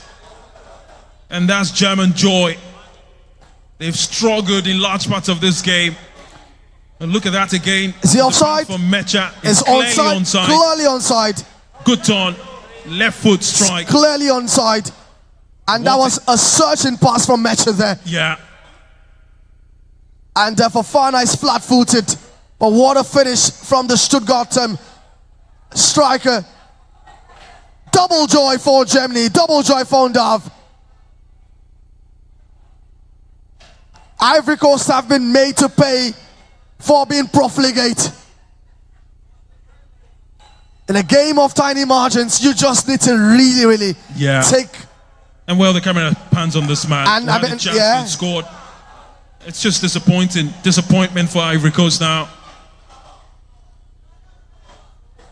It was begging to take their chances. They were begging to have at least scored 2 goals here. And well, it's a technological ball, so. Yeah, I mean, this is clear as day. He's onside. It's clearly onside. Clearly onside. And I think that's Conan, the left back, keeping him onside. But maybe there's still much drama here left, who knows? I don't think so. As the Ivorians might be throwing everything at it now to just snatch something late. But they may concede if they do that. We saw the same thing happen with Senegal and France, where Senegal thought they had minutes to at least equalize, and France scored their 3rd goal. And now the Germans can celebrate. They're one of the other European teams to have made it to the next round. If it ends this way, they're already in the round of 32. That's what 6 points gets you. Football, one of the lowest scoring sports, could be very, very brutal. Men, Ivory Coast will feel that they deserve at least something from this game. Yeah. But unfortunately, sometimes you don't get what you deserve. And we're past the 6 minutes added on in here. We're just at the mercy of referee Benitez, as Julian Nagelsmann is talking to the... You know, they scored a goal in added time and they celebrated, took at least a minute plus, so I have no idea what... Anywhere will do for Germany now. As we have 45 seconds past the 6 minutes allotted. Well, they scored a goal in added time and they celebrated for over a minute, so... Sometimes you don't realize this, right? Well, I mean, the referee just paying the added time back. And it's full time at the Toronto Stadium in Ontario. Germany have broken Ivorian hearts late on. And it's Dennis Undav who's come off the bench to take all 3 points for Diamond Shaft and confirm their qualification into the knockouts of the FIFA World Cup 2026. After Frank Kessie opened the score in the 30 minutes, Dennis Undav came off the bench, equalized in the 68th minute, and in the 95th minute, stole it and won all 3 points for the German side. And we've brought you all of the action from right here, Bature VI Lagos.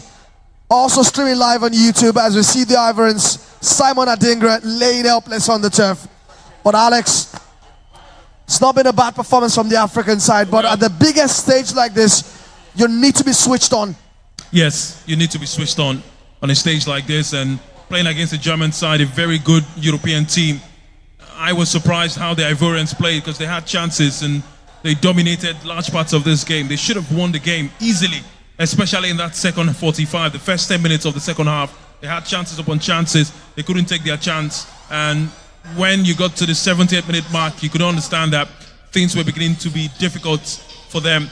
But again, this is what football is all about. When you don't take your chances, the team who takes their chances in the end wins that game. And the most important statistics in the football game is goals. And we've seen that so far. Clinical German side, they had to wait to make that triple substitution in the second 45.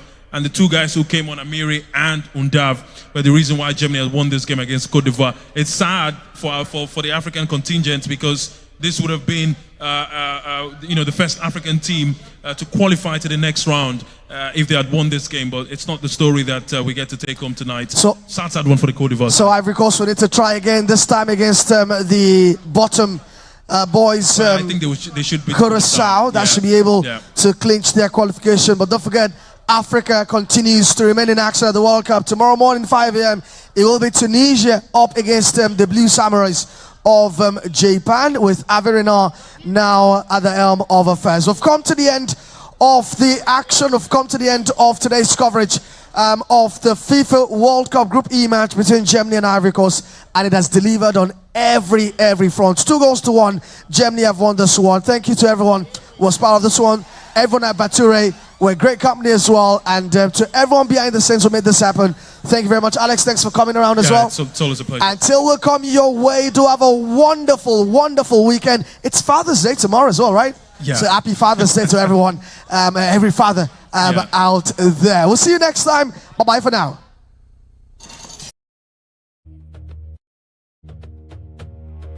When the world comes together under one roof and speaks the same language, there can only be one common factor: football. Reaching a historic milestone with 48 nations competing on football's grandest stage, the biggest tournament in football history. It's the 2026 FIFA World Cup. From football powerhouses to fearless newcomers, every nation arrives with one dream: to lift the most coveted trophy in world football.